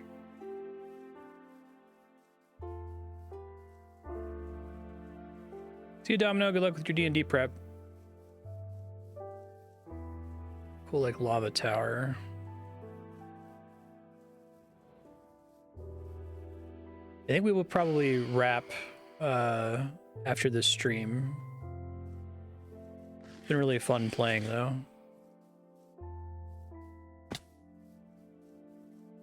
Like I said, if they ever do any substantial updates to Minecraft in the future, like if they add a new boss or substantial new content to the end or something, feel free to put it on subblock or add a new segment to the voting system and I'll play some more. I'll probably just leave my character as it is right now with the stuff I currently reasonably have access to. Whoa, that's pretty sick. Yeah, that's a good way to find this because you can see the lava off in the distance. It's like the Deku tree.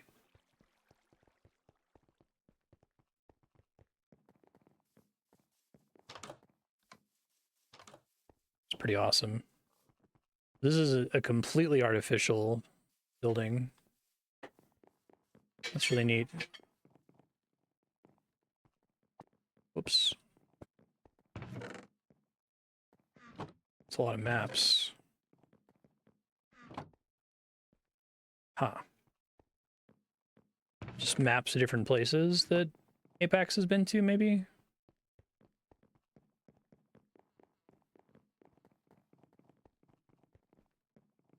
This is a really impressive build.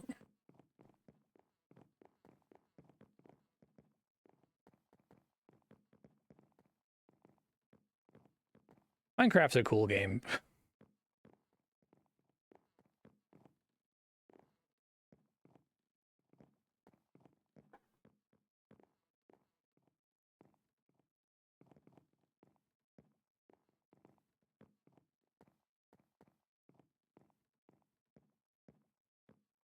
Yeah, I know Hapax was pretty active when we first started it.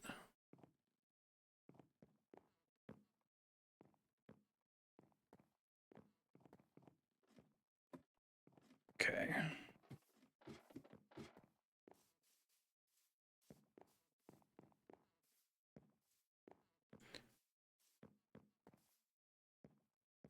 There's a way up here. Can break some of this. So I guess the leaves at the top are all real. Like, had to manually generate. Well, can you collect leaves with a Silk Touch pickaxe? So I guess you could place this without it having to generate. So I'm thinking you would have to, like, build trees up here manually. Shears or Silk Touch. Pretty great.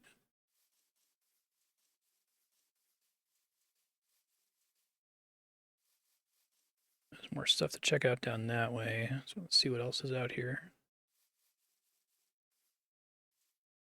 There's all the different sheep farms. That's cool.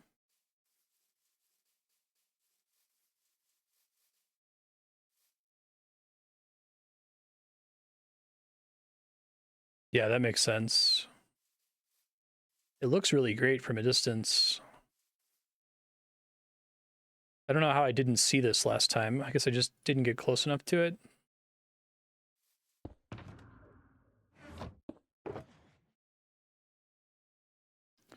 While I have this, let me pull out some more useful potions here.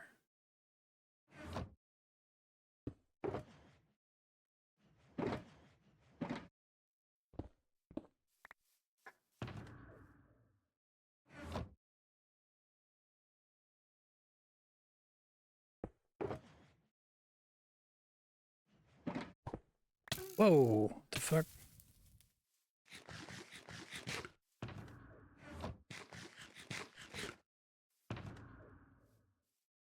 No worries.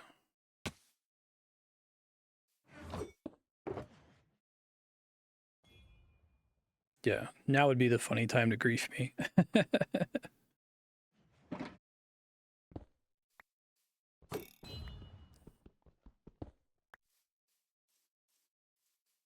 I guess that's necessary for performance reasons, the draw distance being so short. Whee! Gosh.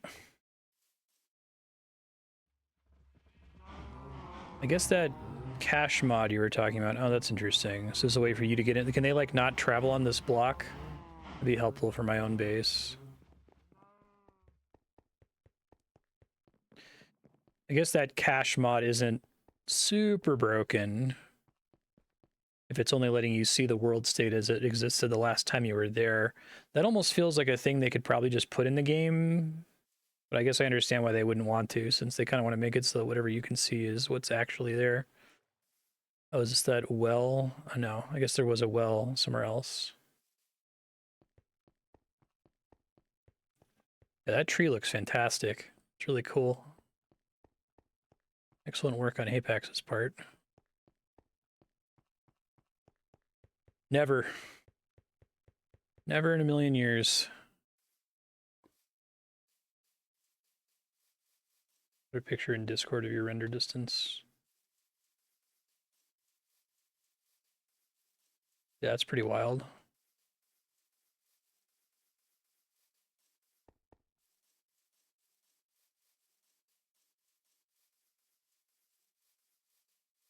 If while I'm running around, y'all know there's something that I missed that's cool, just grab my attention and tell me where to go to it. Either give me the coordinates or come find me and physically point me there.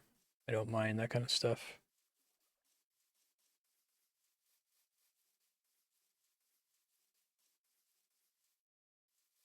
It's pretty cool.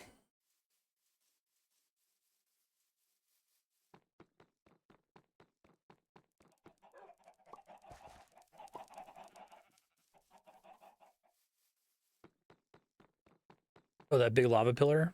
Okay, cool.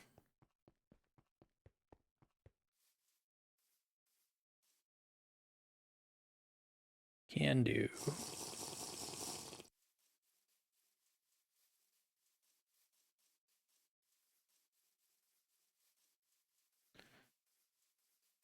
Oh, I did find, when I popped out of a cave I was in, where is it? I finally found this crying obsidian. So it was like a naturally formed broken obsidian pillar, which is kind of cool. It's nice that the game tries to have some in-universe way to convey to you how a nether portal works, sort of. I really wish that they would spend a substantial amount of dev time on just trying to improve that, though. Joetown. Valuable.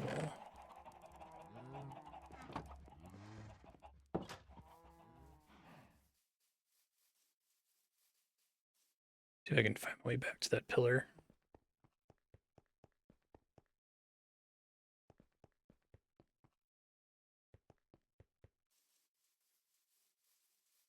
It'd be good if they spent a substantial amount of dev time on trying to convey as much of the wiki bait in the game, in-game in some way, even if their conveyance is as janky as the crying obsidian incomplete nether portal, right? And it's better than nothing, I think, and a lot of stuff just has nothing, and that's too bad.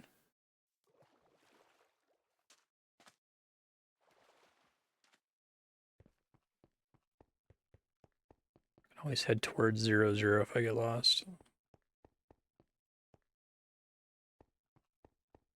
Where's that, SirBlib?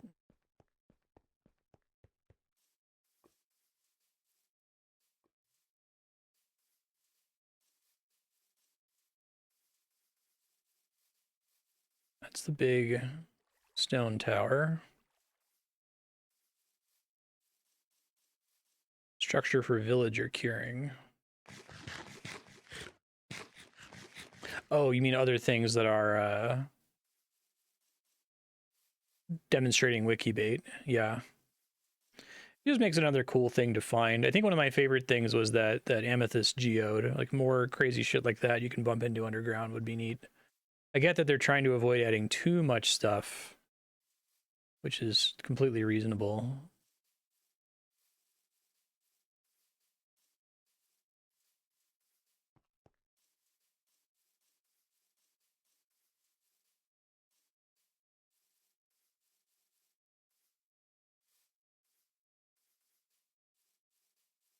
PKKite's awful hole estate.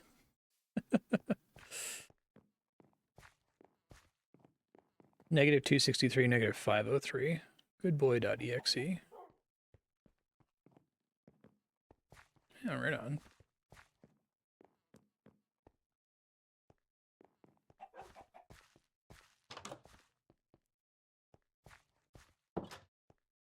Negative 263, negative 503. Okay.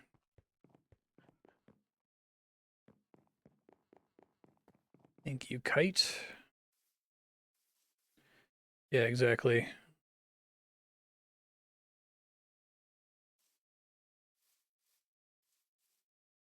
I really like that this game, I was saying this when we watched the equivalent of the credit, well, the actual credits after beating the Ender Dragon, that I like that this game is able to be so many different things for so many different people and not just through creative mode versus survival mode. Like, I think even just people playing on the server are already exhibiting lots of very different player types, which is very cool.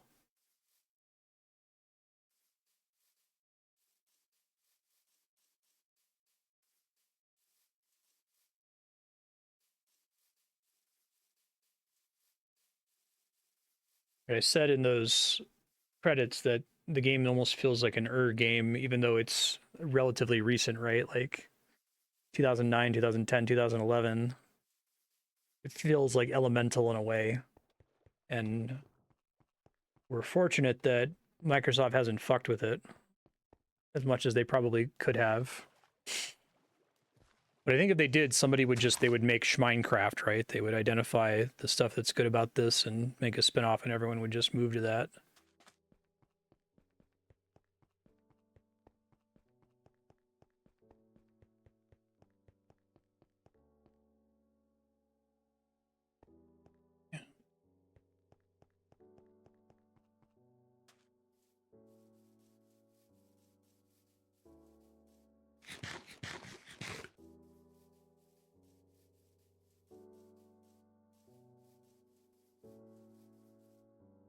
Feel free to stop for a while at this humble abode. I like having the doors that open with a pressure plate. Cool.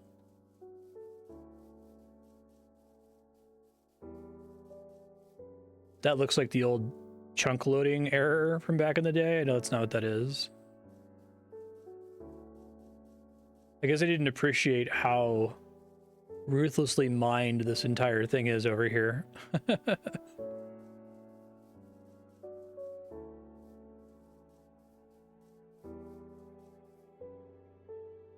guess getting that beacon power up and running would be really necessary, I think, if I were to try to do a big project like that.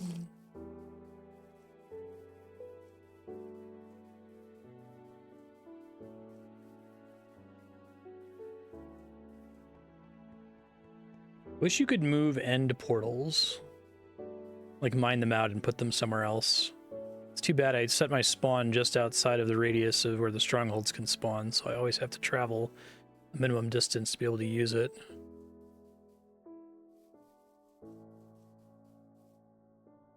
Substantially further this way.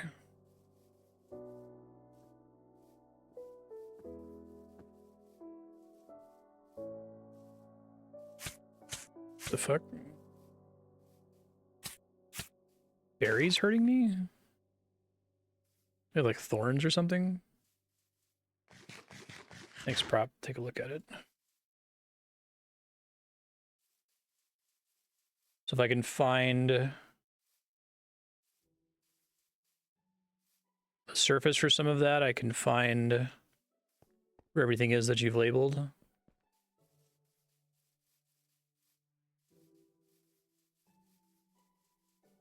That could be a project somebody could set out to do, right? To make an elaborate, huge world mapping project. Whoa, this place is crazy.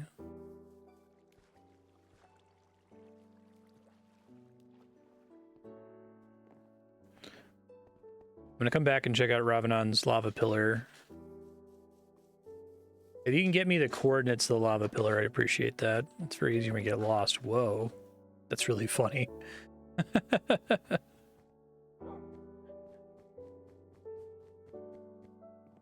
Leewit's place.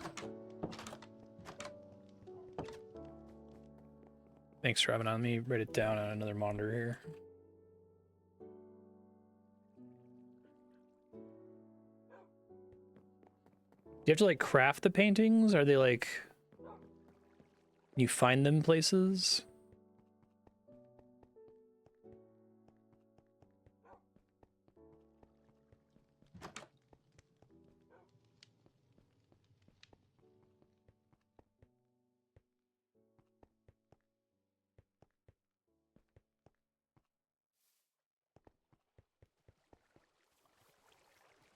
Turtles.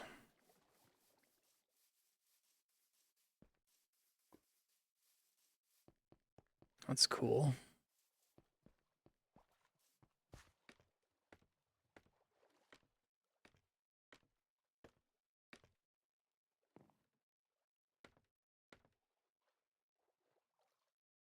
Ouch. I really like this cool archway.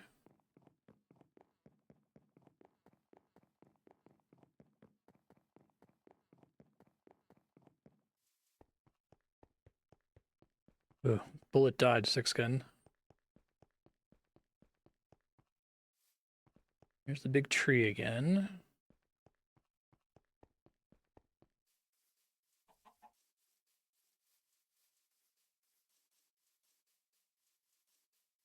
I think you could probably come up with, you know, a set of player archetypes for Minecraft the same way you can for people who play Magic the Gathering, right? I'm sure that some of the map, your Spike, Johnny, and Timmy, but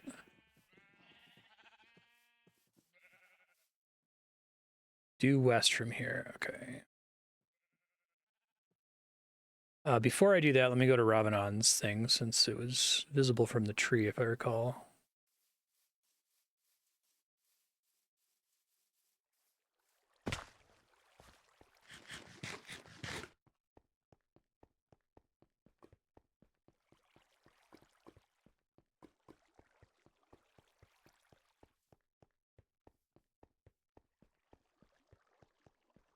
House of the Raven. Nice.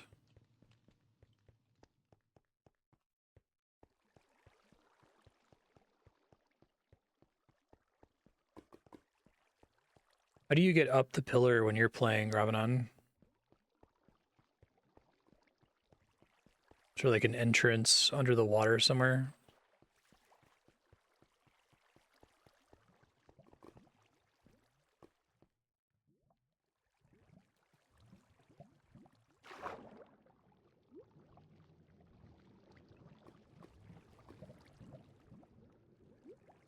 Swimming mechanics are like so janky. Oh, cool.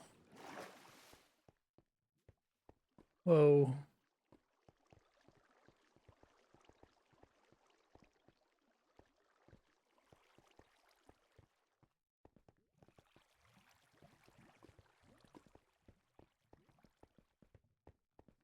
Really glad this is all on a survival server too, because I don't know, I think it makes it more impressive. I know that you can make machines to basically get infinite at anything anyway, but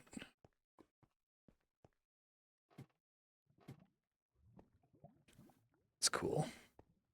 Yeah, this is sick.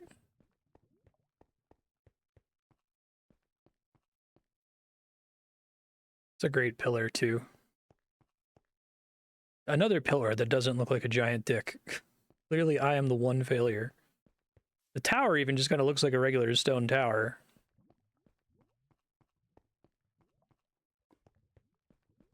Lava dick.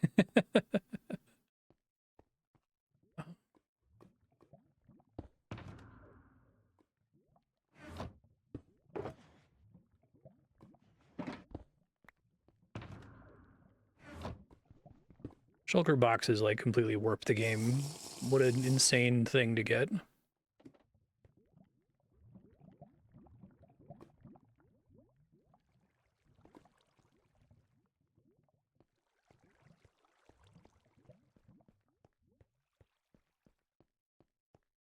A magma dong. Yeah. All right, you said due west from here-ish?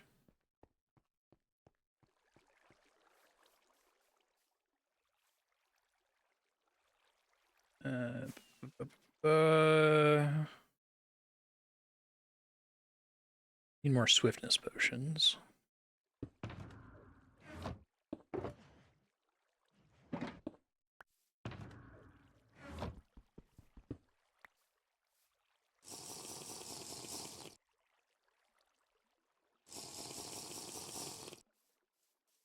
That's cool, so you can get to the tower safely.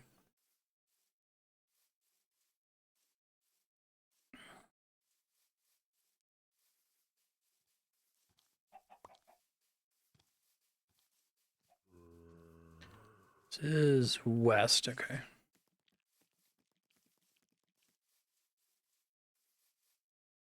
Yeah, so if you like, people have built stuff obviously super far away from each other, so far away from each other that actually trying to make a world map that connects every single thing that a person has built is probably impossible, but is it like theoretically possible to map everything and just have like a gigantic map room where you can see and label everything?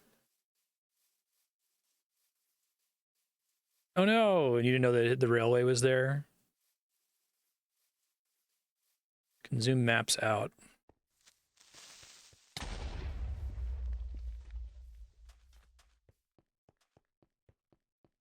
That would be a really fun like a super project to just try to map as much of civilization as possible and make like a giant map room. Oh no, that sucks. I guess you could keep digging down and just like try to make a space around the rail tunnel. Or redirect the rail a little bit so it goes around whatever you're digging to.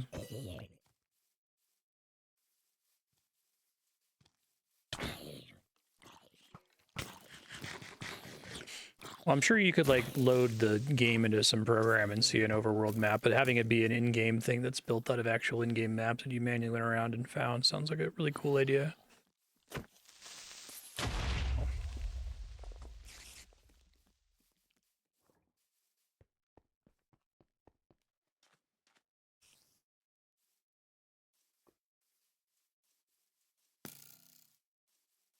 It's just a thing that can randomly generate surface lava pool. I think I've seen a couple of those.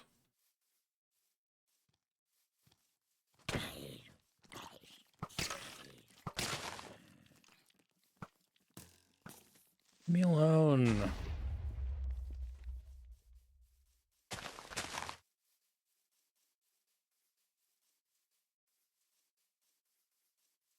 Oh, that's really cool. Stained glass sprite art going up the side. So do you get the same number of colors from stained glass as you do from wool? I do want to do some sprite art with wool. I might raid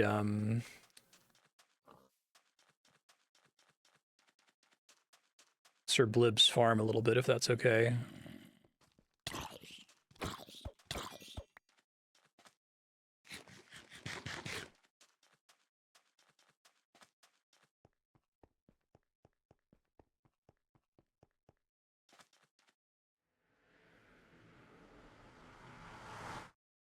Okay, thanks. And it will like auto replace.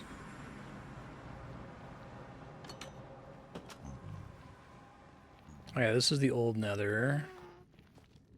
Oh, this is my tunnel, isn't it? Oh no, it's not. It's the rail. Okay.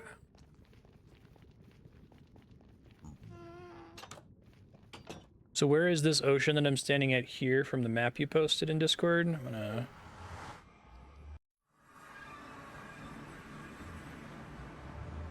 Let's see. Let's place. See if I can figure it out based on the... I'm gonna put this on the main monitor here in a second. Just give me a sec. Hide the screen while I Alt-tab.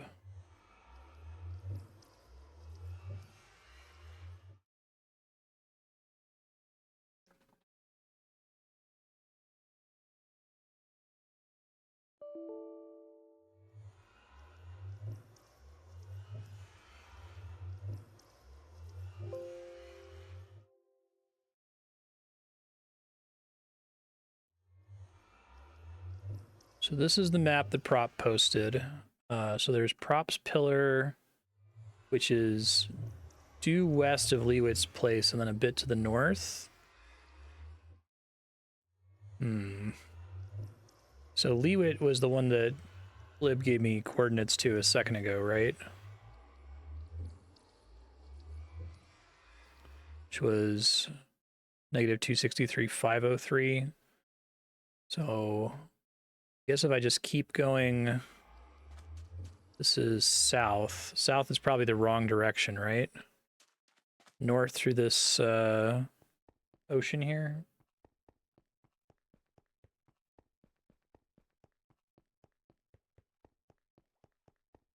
Oh, shit.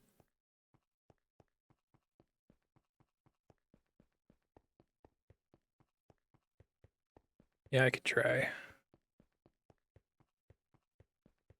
This is where Frostwalker feels worth it. The more I've been using Frostwalker, the more I don't regret it. It's actually super helpful.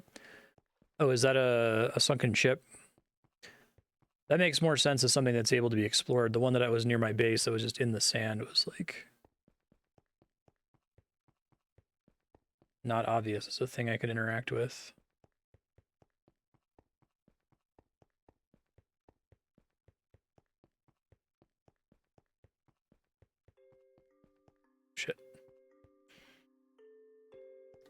Hold on, I have to get my mouse out of here.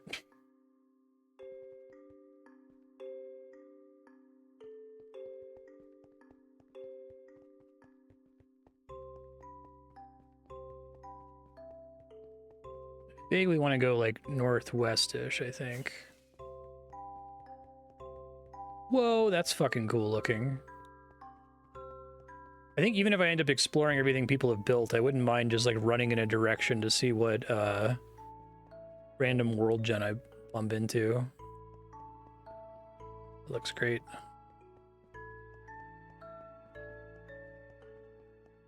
Now that I'm like very much kitted out to be able to run in a direction safely and indefinitely. Oh, is this yours, Darkstar? This lava waterfall?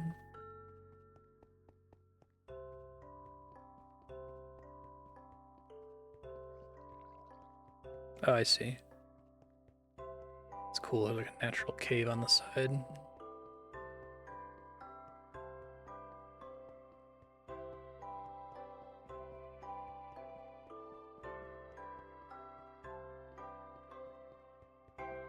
Shack somewhere.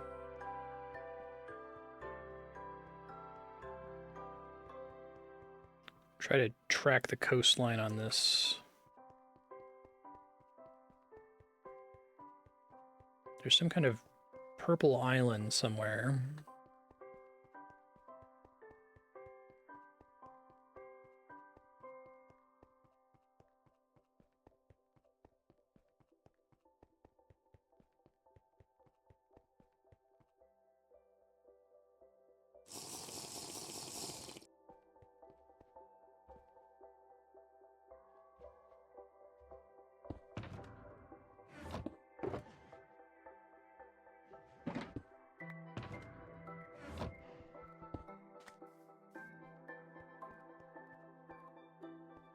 Go straight west from here. So west into land. So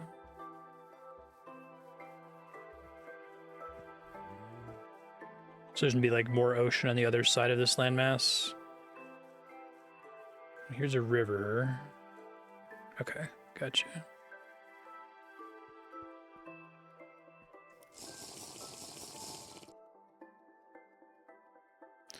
You make some space really quick.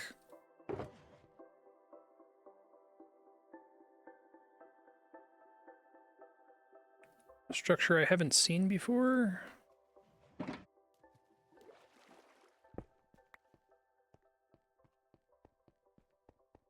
right, let's see if I can bump into it.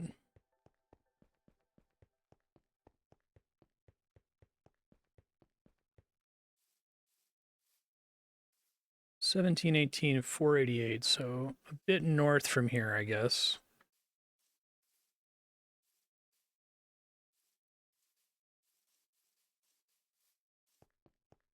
Oh, there's snow here.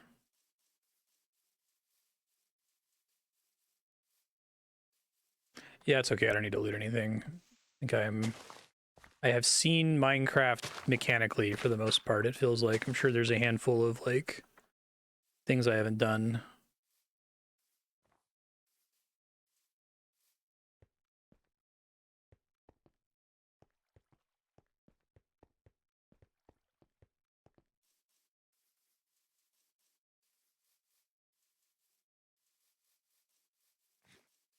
Fox. Those like nettles or something.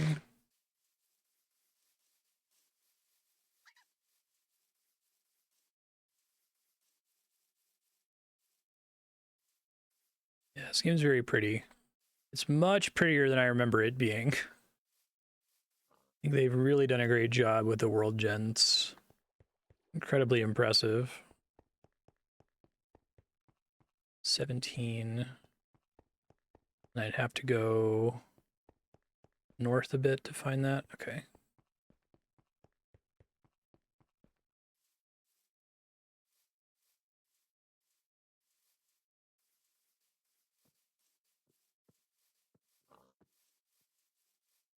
I feel like Minecraft is a game that someone could like literally just play forever. South. I'll go back in the direction I was heading a second ago once I find this thing.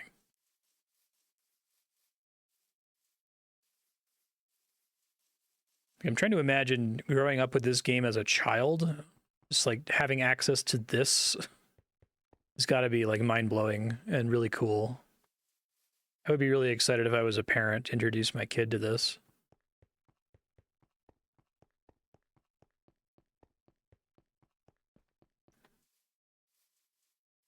Oh wait, what am I doing wrong? No, I'm doing the right thing.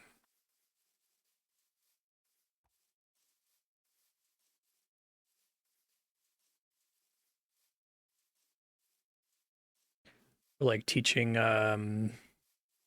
redstone and stuff. Yeah, I feel like this would be a really powerful tool. Like I would hope that schools would be okay with having this on computers. I mean, it would be very distracting, but if you're going to let kids play Oregon Trail in school.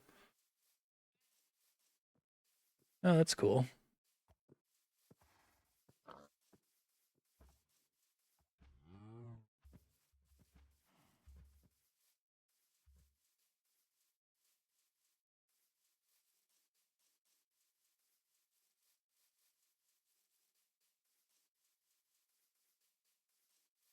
Oh, weird.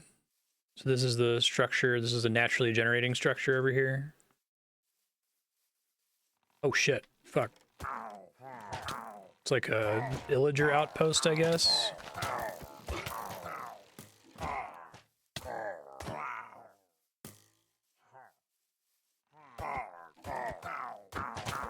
It's kind of cool, like a watchtower almost.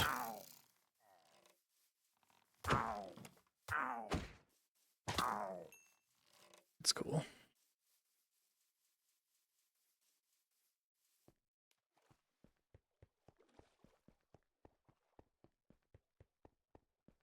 Okay, I think I still vaguely want to go more west than other directions, right?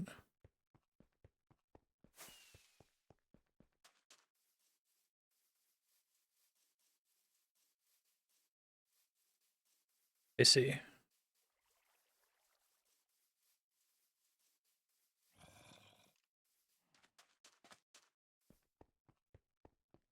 That's inland. We don't want that.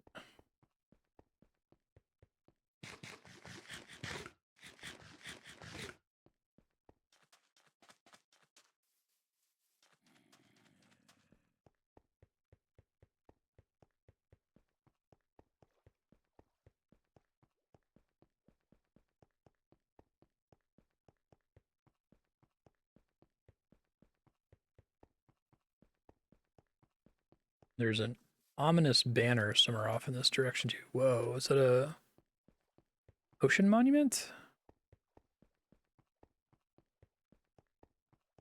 Oh, these are like icebergs? Oh, that's fucking cool. I didn't even know those could generate. Huh. See by the coast, I was just intrigued by the icebergs. I need to add a bunch of aquatic horrors into the ocean to make the ocean more accurate. I'm sure there are many Subnautica mods.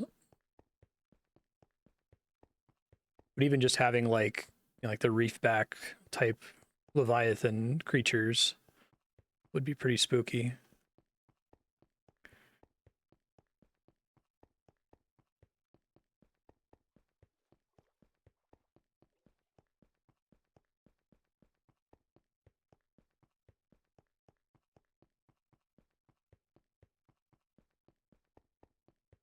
If the boat by default is faster than sprinting on ice with swiftness 1.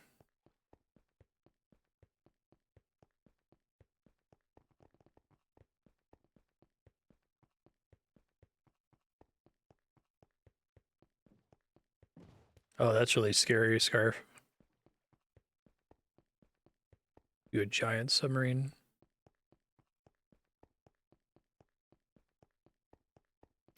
Looks like the answer is yes, maybe?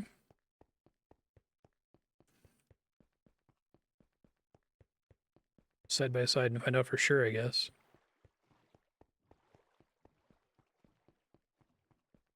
It's a little bit faster. It's not like crazy faster. What the fuck? Oh, it's a sunken ship again? That's cool.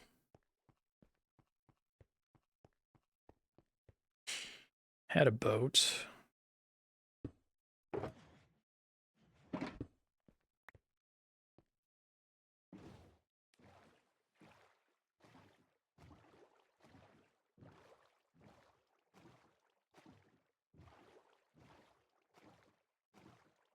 Still following this coastline vaguely west, right?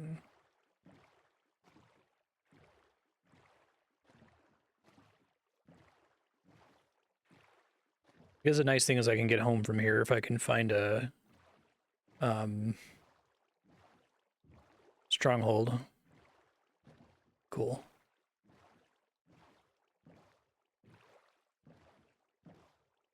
Oh, is this purple? Whoa. I've seen mushroom forest before, but it's like all mushrooms.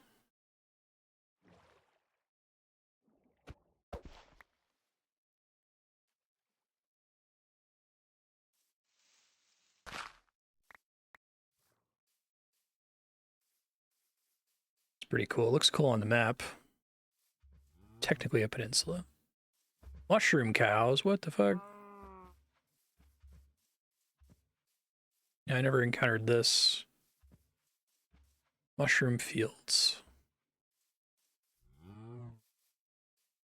Alright, so we're northwest of here is where we're headed. It's a pretty rare biome. If you milk them, you get mushroom soup. That's wild. Could try that. Hold on.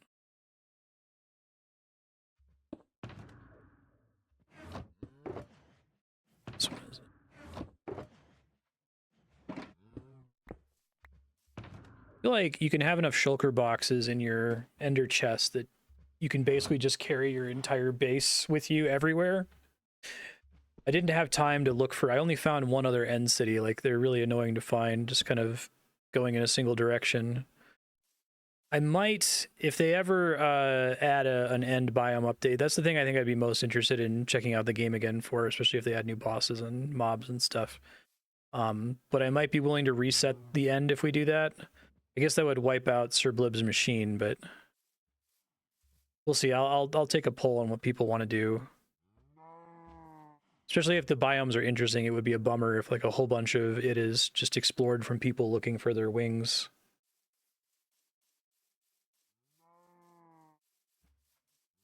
So when it makes a portal, does it just send you somewhere completely random then?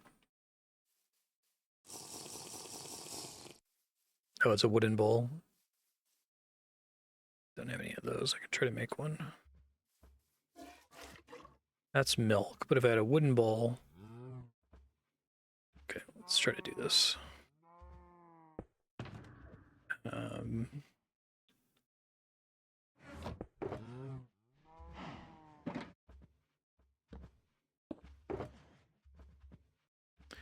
I seriously not bring...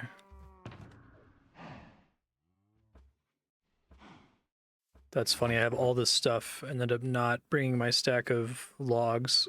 Oops. It's fine. That's cool, though, that you can get mushroom soup from milking them. Oh,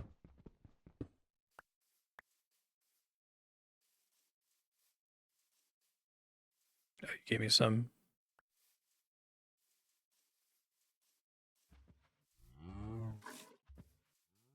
Yeah, that's pretty fun. They're just decent healing. But there's a lot of cool creative projects that are still kind of informed by the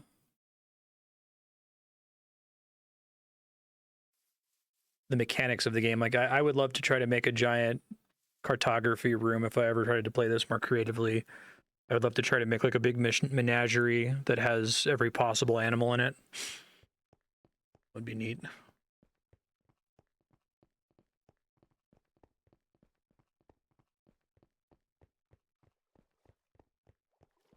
Oh, well, there we go. I'm guessing that's props pillar.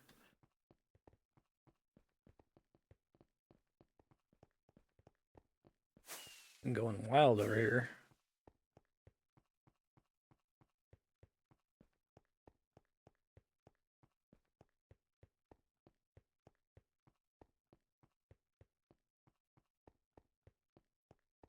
This is just like solid cobble.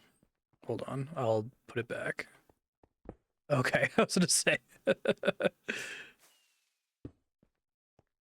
little island with an entrance.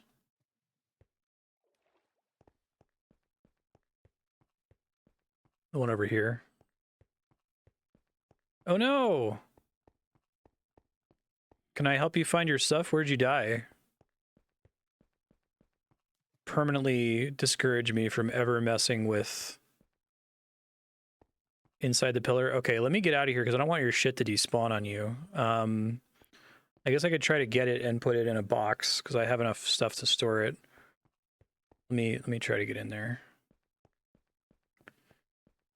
Okay, I'll try to store it for you. I guess we got a time limit here, so let me just dig in. Place this.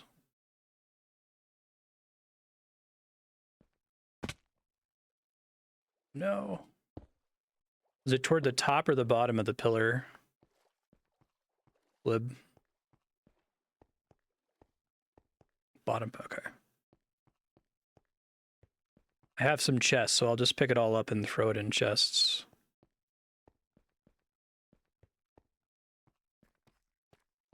Okay, I might need to break a little bit of your glass if that's okay, Rob, just to save Blib's stuff here.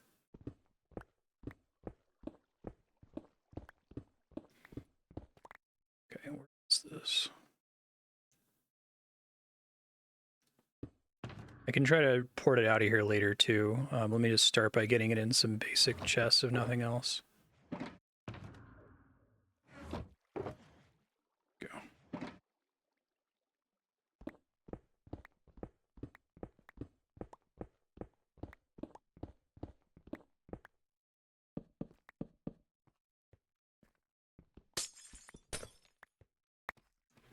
Oh boy, this can take a second, isn't it? Okay, hold on. Let me deposit my own crap really quick. Stuff that I actually care about. There's not a lot of it. Okay.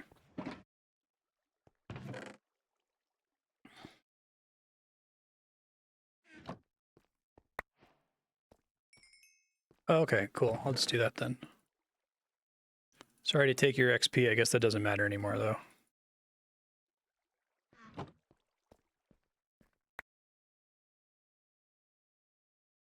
Think I got to everything.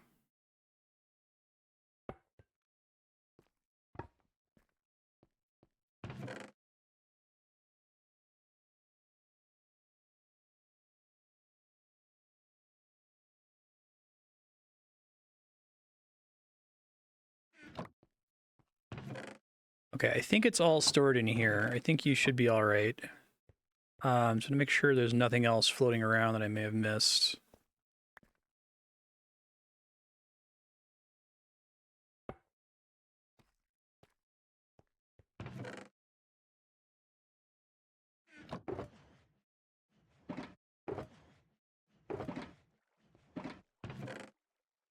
Yes. I forgot Silk Touch is usable for replacing glass. I've just kind of been used to glass being permanently used up all the time.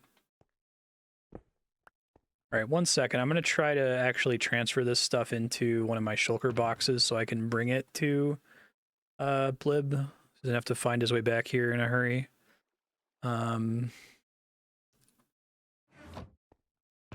We need to do 2 of them. You can? You sure? Okay. Make sure you can find your way back. Thank you. All right. If you go up the big stairs, you'll get to the entrance and you can experience the pillar proper. Yeah, my bad.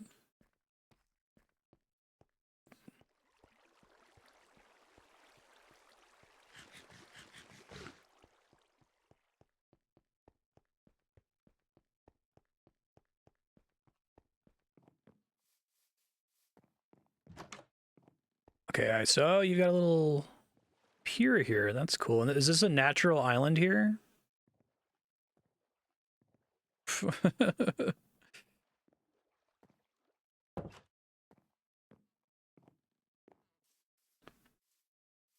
Private, okay.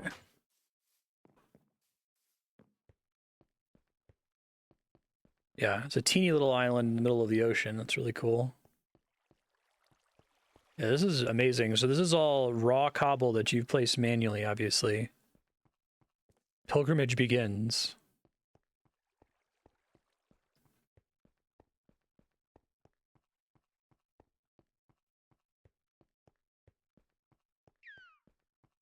How do you pronounce the name of the player northeast of here?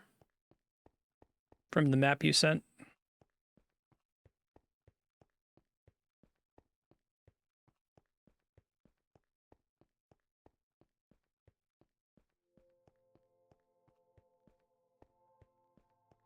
I guess Blib just like flew to the top and then fell down the center with no way to recover.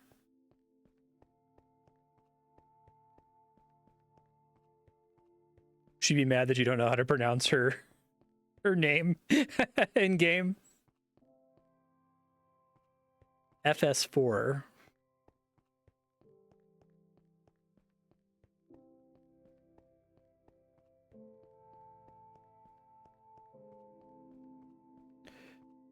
Welcome. Nice. Is this the top of the world or as high as you're allowed to build? Yeah, this is a huge project. That's cool.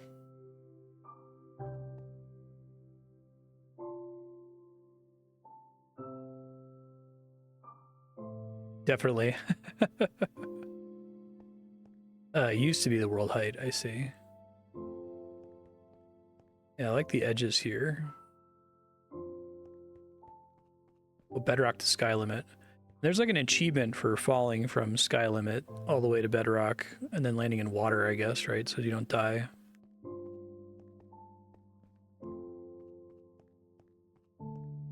I guess I could just jump. I have no reason to lamely climb down.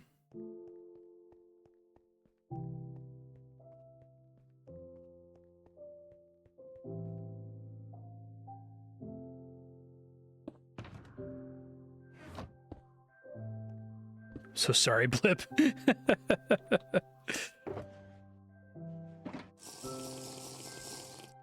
you need me to grab your stuff, I could bring it out of here and bring it somewhere safer. Happy to do that.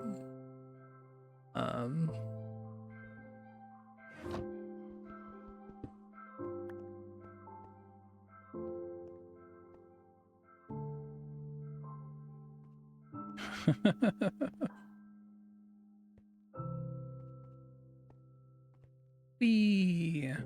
Vaguely going northeast from here.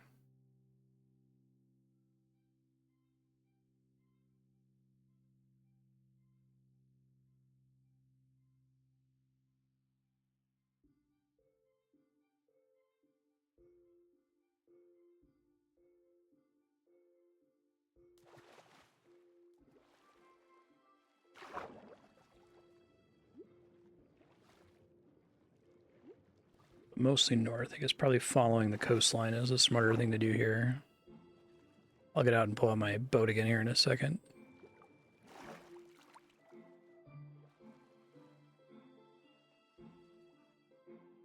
It's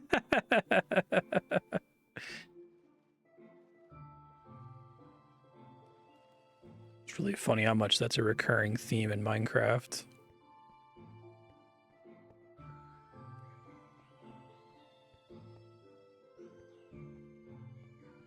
Like I was moving through molasses, like, why am I so slow all of a sudden? Right.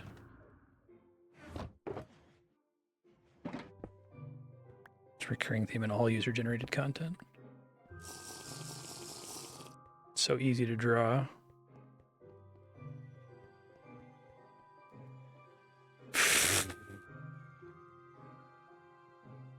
It's pretty funny.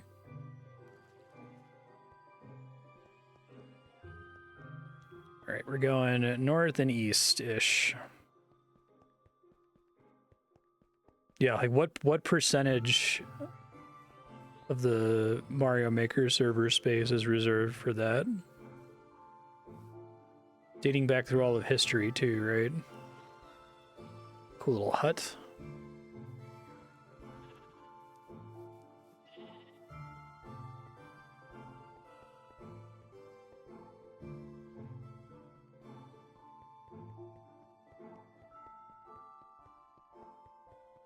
mostly want to be going north, but a little bit east.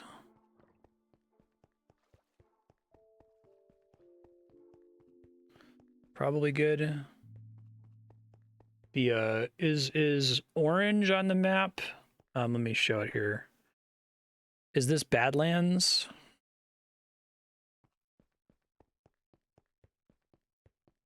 Yeah, man, I'm down to check out anything anybody's built. I think that's really cool.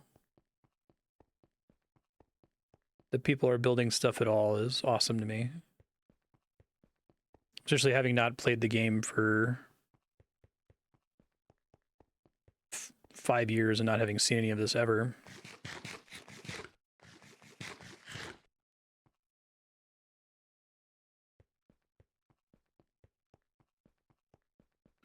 So I guess if I get to the ocean monument, I've gone too far, presumably.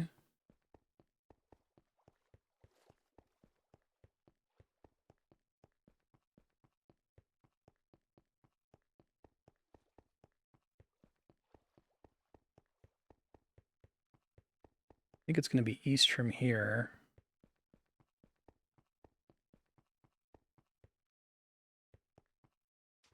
Yeah, I think I can see this on the map, so I think it's like just northeast from here.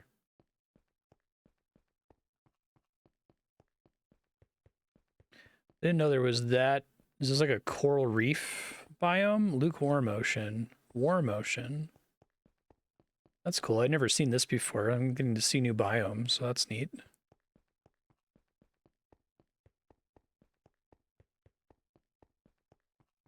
Is the ominous banner something that's worth trying to track down as well? I appreciate how much the world is ocean, too. Like, I don't even remember there being giant bodies of water in Alpha in the first place. Like, if you generated a big lake, it looked kind of impressive, but...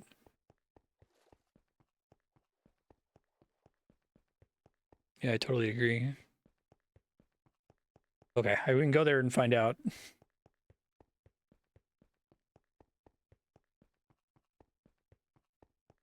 I like having these shulker boxes filled with what's essentially my entire base on me at a will, so I feel less stressed out running this far away. There's just a couple things that could abruptly kill me. Like, I could just not realize there's a hole into a cave that's really far underground and die from fall damage, but probably the most realistic thing that could end my life. I think it's due north from here into the mesa / badlands. Yeah. I really like the look of the mesa. If I were to resettle, I'd try to resettle somewhere like this.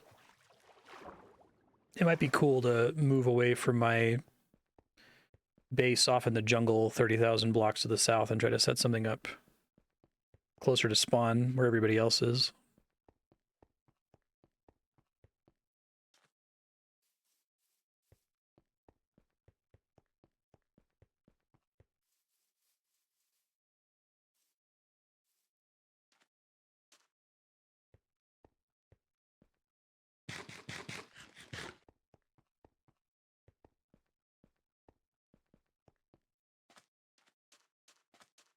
Yeah, this looks like the drive down the hill to Taco Bell from Los Alamos, where I live.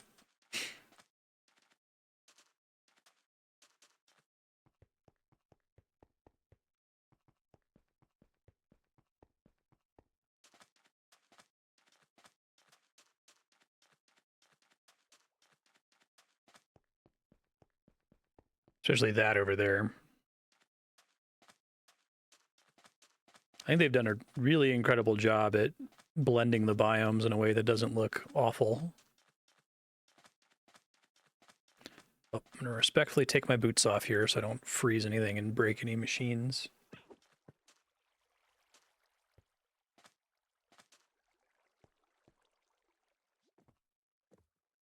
An armadillo? It's cute. I guess if you have a brush, I might have brought my brush with me, actually. Let me check.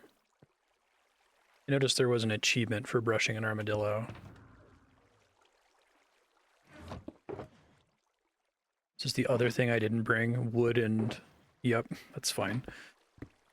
At some point, I'm just going to try to get enough shulker boxes that I can just literally carry my entire base around with me, because I think outside of like extreme things like large chests full of cobble and the like, I could literally carry my base with me in an ender chest now. Which is cool.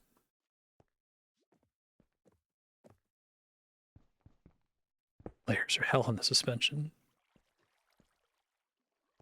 Yeah, exactly.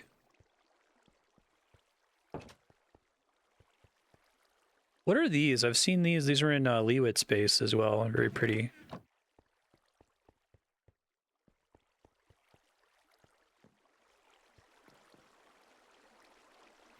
Oh, this is gorgeous. It's terracotta.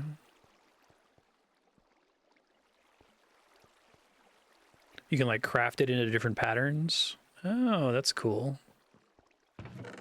2 glaze. Light blue glaze terracotta. Okay.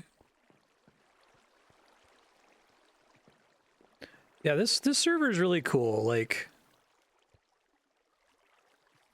doing this today is kind of emotionally affecting me just to see how everybody has a very different approach to what they want to do in Minecraft. Like, what they want to build, what they want to design. It feels like it's a really special thing to exist. I'm happy that it's here.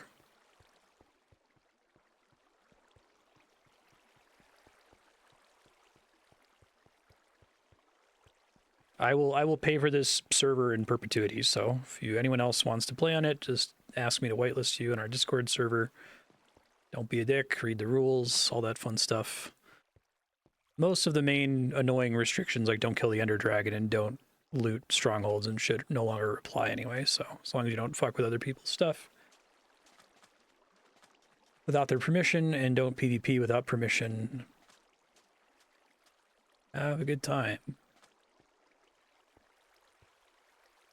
This is a super high value for whatever I'm paying Apex to host it. And so far I personally haven't had any server issues. I mean, I picked it, I just had it host in Los Angeles. So I figured there's a lot of people playing from all around the world and I got to pick somewhere. But I've never had like lag or any other substantial technical difficulties.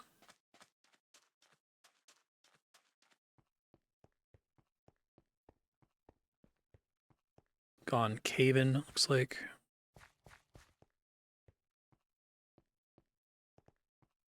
Does Leon have any stuff? Everyone has permission to fuck with Leon's stuff.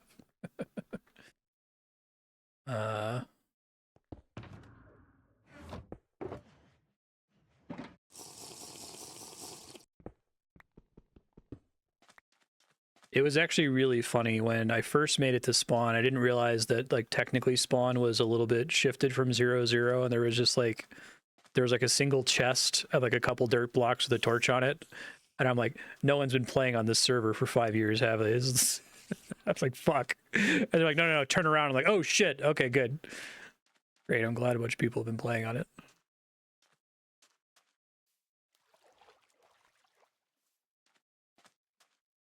Yeah, there's plenty of space if anyone wanted to play that hasn't already played, to carve out your own little base somewhere. If I ever did a big creative project, I would love to like set up at 0-0. I think it would be really cool for it to be at 0-0 in the overworld. Like a giant map room. And just try to... I'm curious what it would look like at max zoom if I can even make a map that stretches from spawn to my jungle base at the south border. Right. Hop on every few months to make a weird project in the middle of nowhere. Yeah, the commitment I can make to you, I can promise that I will keep the server vanilla. It's back on.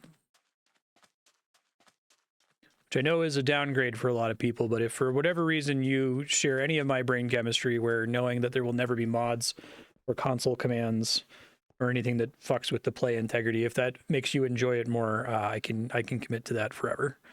The only thing I will do is update whenever they push a new update, which, as I understand it, only affects the chunks people haven't explored yet. I like that traveling really far doesn't really seem to be a problem. Like, I seem to remember over-exploring your world being a big problem in Alpha, not just for like the size of your world file, but it would like start to cause performance issues. And I guess my Apex panel even offers me like a trim world option. I think it's like it checks to see whether the chunk is substantially different from the seed version of the chunk, and if it hasn't really been changed at all, it just unloads it, so it can render again based on the seed the next time somebody visits it. So seeing that, I thought there were big performance issues still, but it sounds like that's not necessarily the case.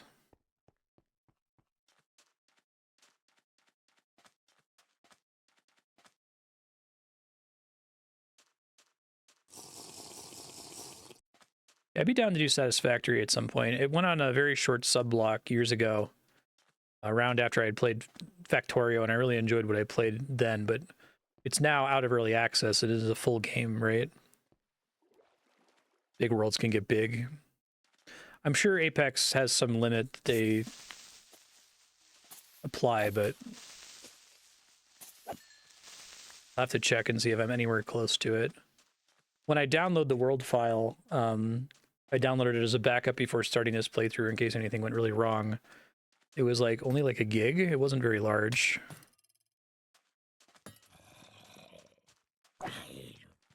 Because of this fall, it went. Uh-oh, this could be bad.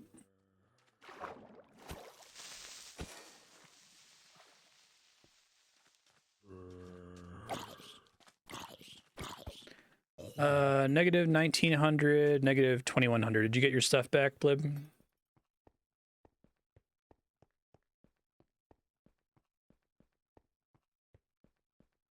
I wish they had some kind of protection on stuff that's dropped on death. Despawning.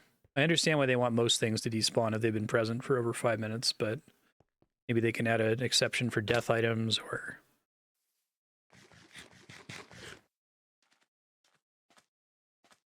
doing some kind of upgrade that gets you a gravestone, like in RuneScape, could be cool.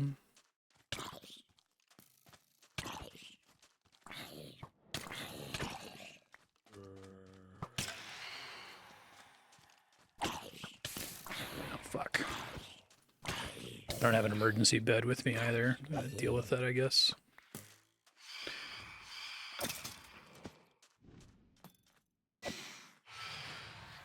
Y'all are annoying, you know that? I hate you.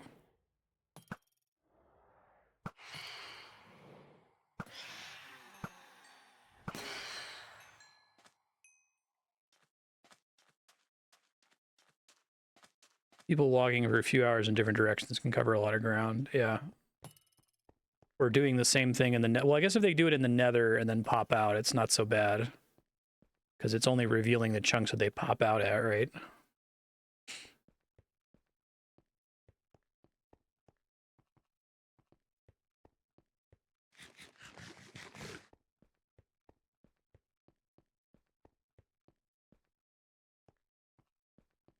Okay.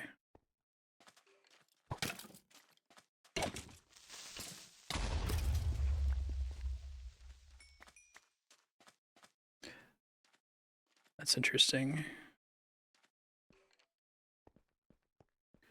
So if I have all those portals on my little portal metro and they add like a big biome update that changes the world gen, I could go into one of those portals that I haven't really explored the surface very much, pop out and just kind of walk in a direction, probably see new stuff without too much trouble. Yeah, that makes sense.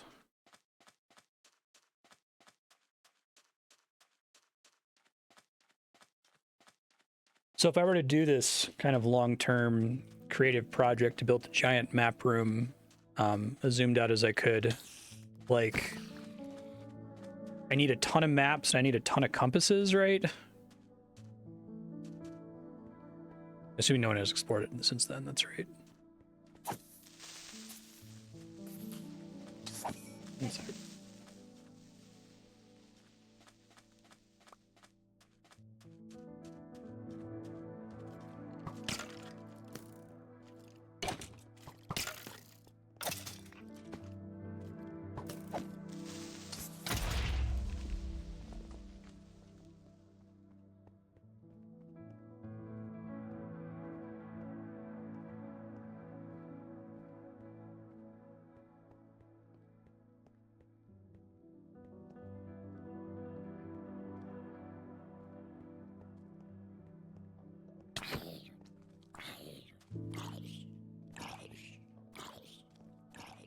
Yeah, I said a second Andrea. First time playing in multiplayer, closer to Hapax than I should have. Oh no, I think it's fine. I have to apologize for the pillar. Yeah, if anyone else wants to play, I think if you wanted to use one of the portals along my metro, you're welcome to. One of those you saw on stream sounded like it was an interesting biome to build in. Trying to figure out why Blib built in the swamp. I'm like, that's an interesting choice. I guess it was because that's the only place where you can get slimes. Yeah, for sure.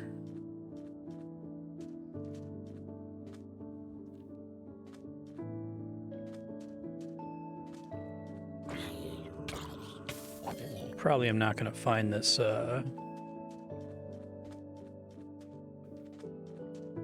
thing I'm looking for. I put my boat somewhere, didn't I? Okay, let me try to find it. Just gonna explore overland, unless if anyone else had a structure that I missed that you'd like me to see, feel free to tell me and I can start heading back. Otherwise, I'm just gonna literally ride off into the sunset.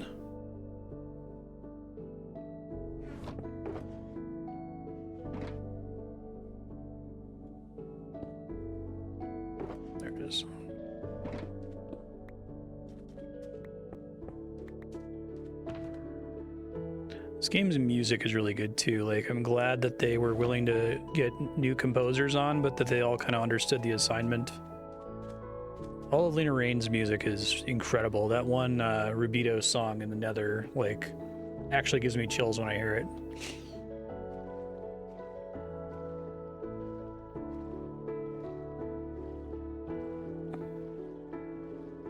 I think there being so much ocean is really great for exploring too.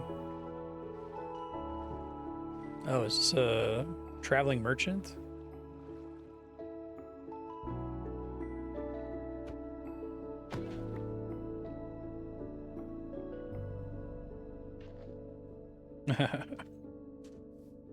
You built a bunch to the south of spawn, right? That I just happened to not really bump into. Can wandering traders ever have something that's like super hard to get?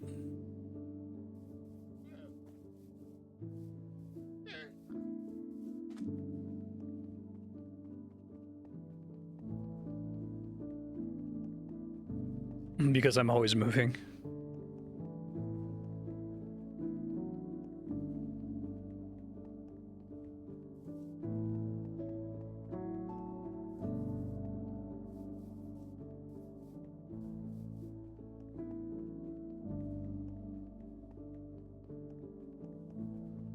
I think what I'll do here is I'm just gonna like sprint east until the next sunset. I could probably call it there. But it's been a really good time. This game's really good. I think it like completely holds up to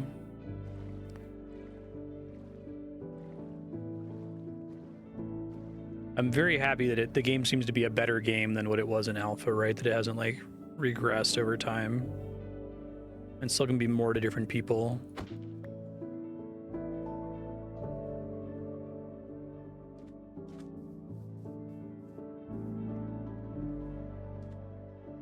They'll just spawn while you're building something and follow you and get in your way, making llama noises and villager noises. Yeah, exactly.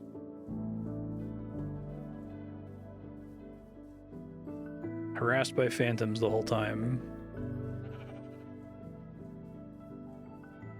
I don't think I might have some Eyes of Ender on me to find a stronghold to get home, but I could also just walk home some other time. It's fine.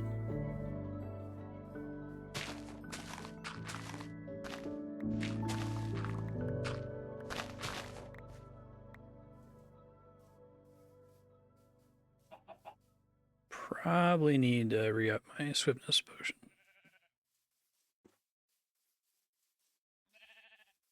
It's cool. I'll figure it out. If I get to spawn, that's good enough. I've been blowing through these guys. I think the existence of these shulker boxes doesn't remove the need for them to make potions stack a little bit. I don't think they need to stack to 64 or even to 16, but just making them stack to 3 would be really convenient, given that you make them in batches of 3 anyway. Like they're super useful now that I can have a box completely full of them. I could try riding a horse. I haven't done that.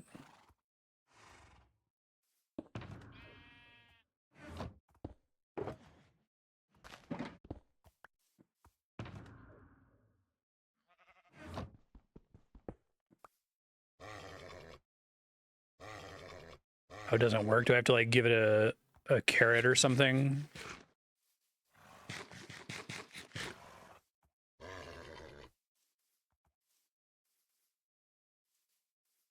Oh, empty your hand.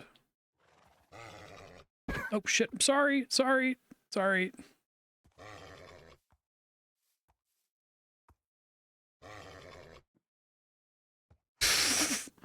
Oh, so it just uses the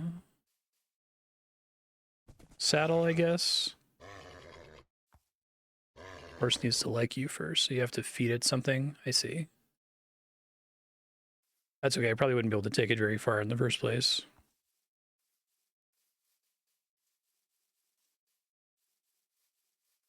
Oh, really? It doesn't require any food?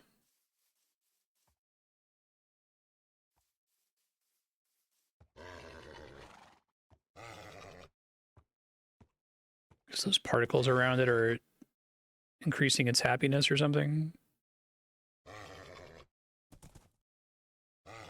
That's a nice touch.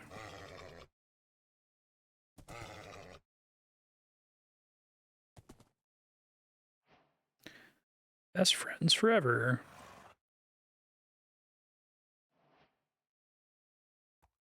Oh, that's cool.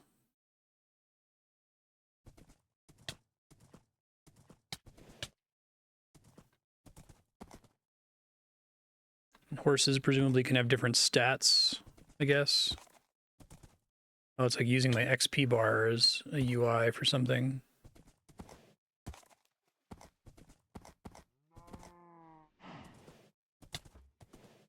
What's that, like, damage clipping noise?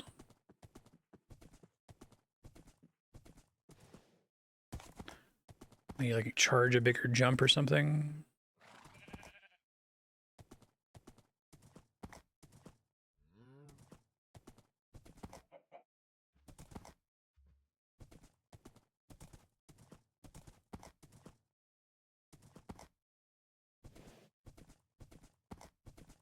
It's cool. I'll be able to literally ride off into the sunset.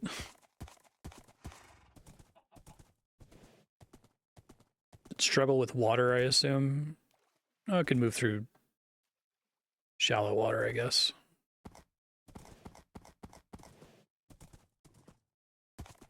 So this would be great if you like actually had paths built out for a horse. Can't ride deeper than 2 blocks, okay.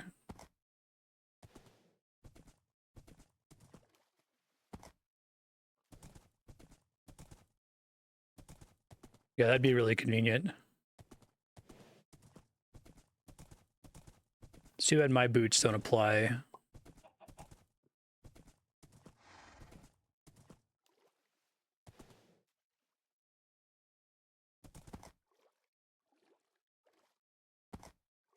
So really impressed by the world donos. Another sunken ship, it looks like, in the distance there.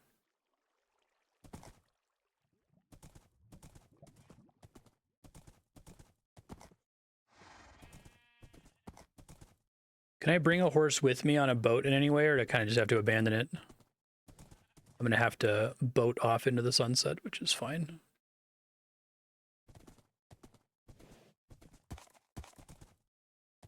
Actually traveling east this whole time, so I'm going to have to turn around and leave back into the sunset. Return home into the sunset. That's fine.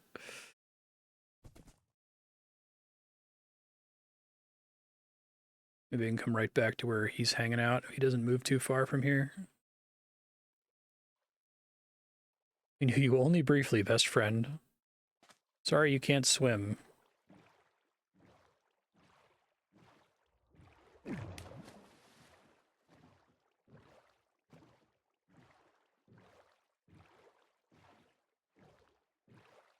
I feel like I've been walking forever, and I'm like not even my starting base where I teleported myself was 30,000 blocks to the south, which is really long. I think I still am going to go ahead and expand my my Nether network. I'll try to like straighten it out so it's all in a straight line. As cool as it is to have the ceiling, for if anyone doesn't want to be on the ceiling, I'll make something for that purpose. Another ocean monument, it looks like. So I can see a light under the water there.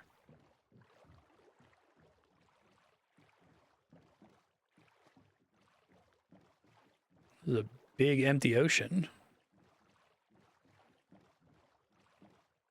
I guess those sunken ships spawn pretty frequently then, huh?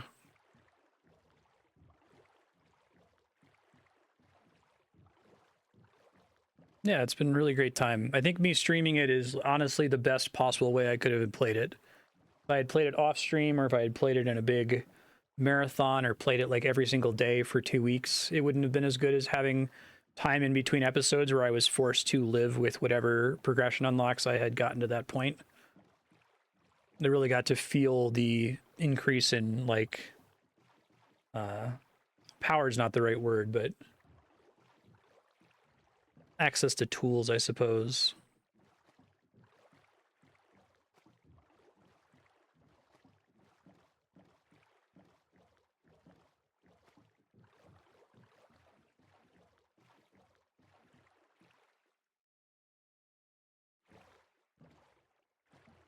All right. We'll go back to my horse friend. And then everyone lived happily ever after, and Marstead hopefully reunited with his horse. And the horse didn't get eaten by a zombie or something. That would be a super bummer if that happened.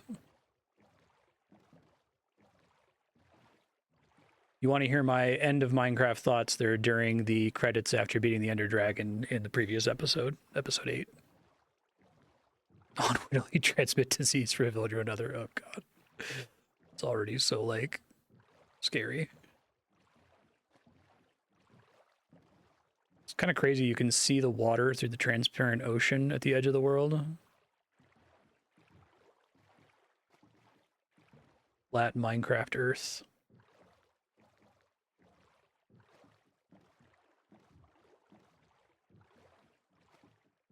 This has been fun, y'all. Enjoyed it.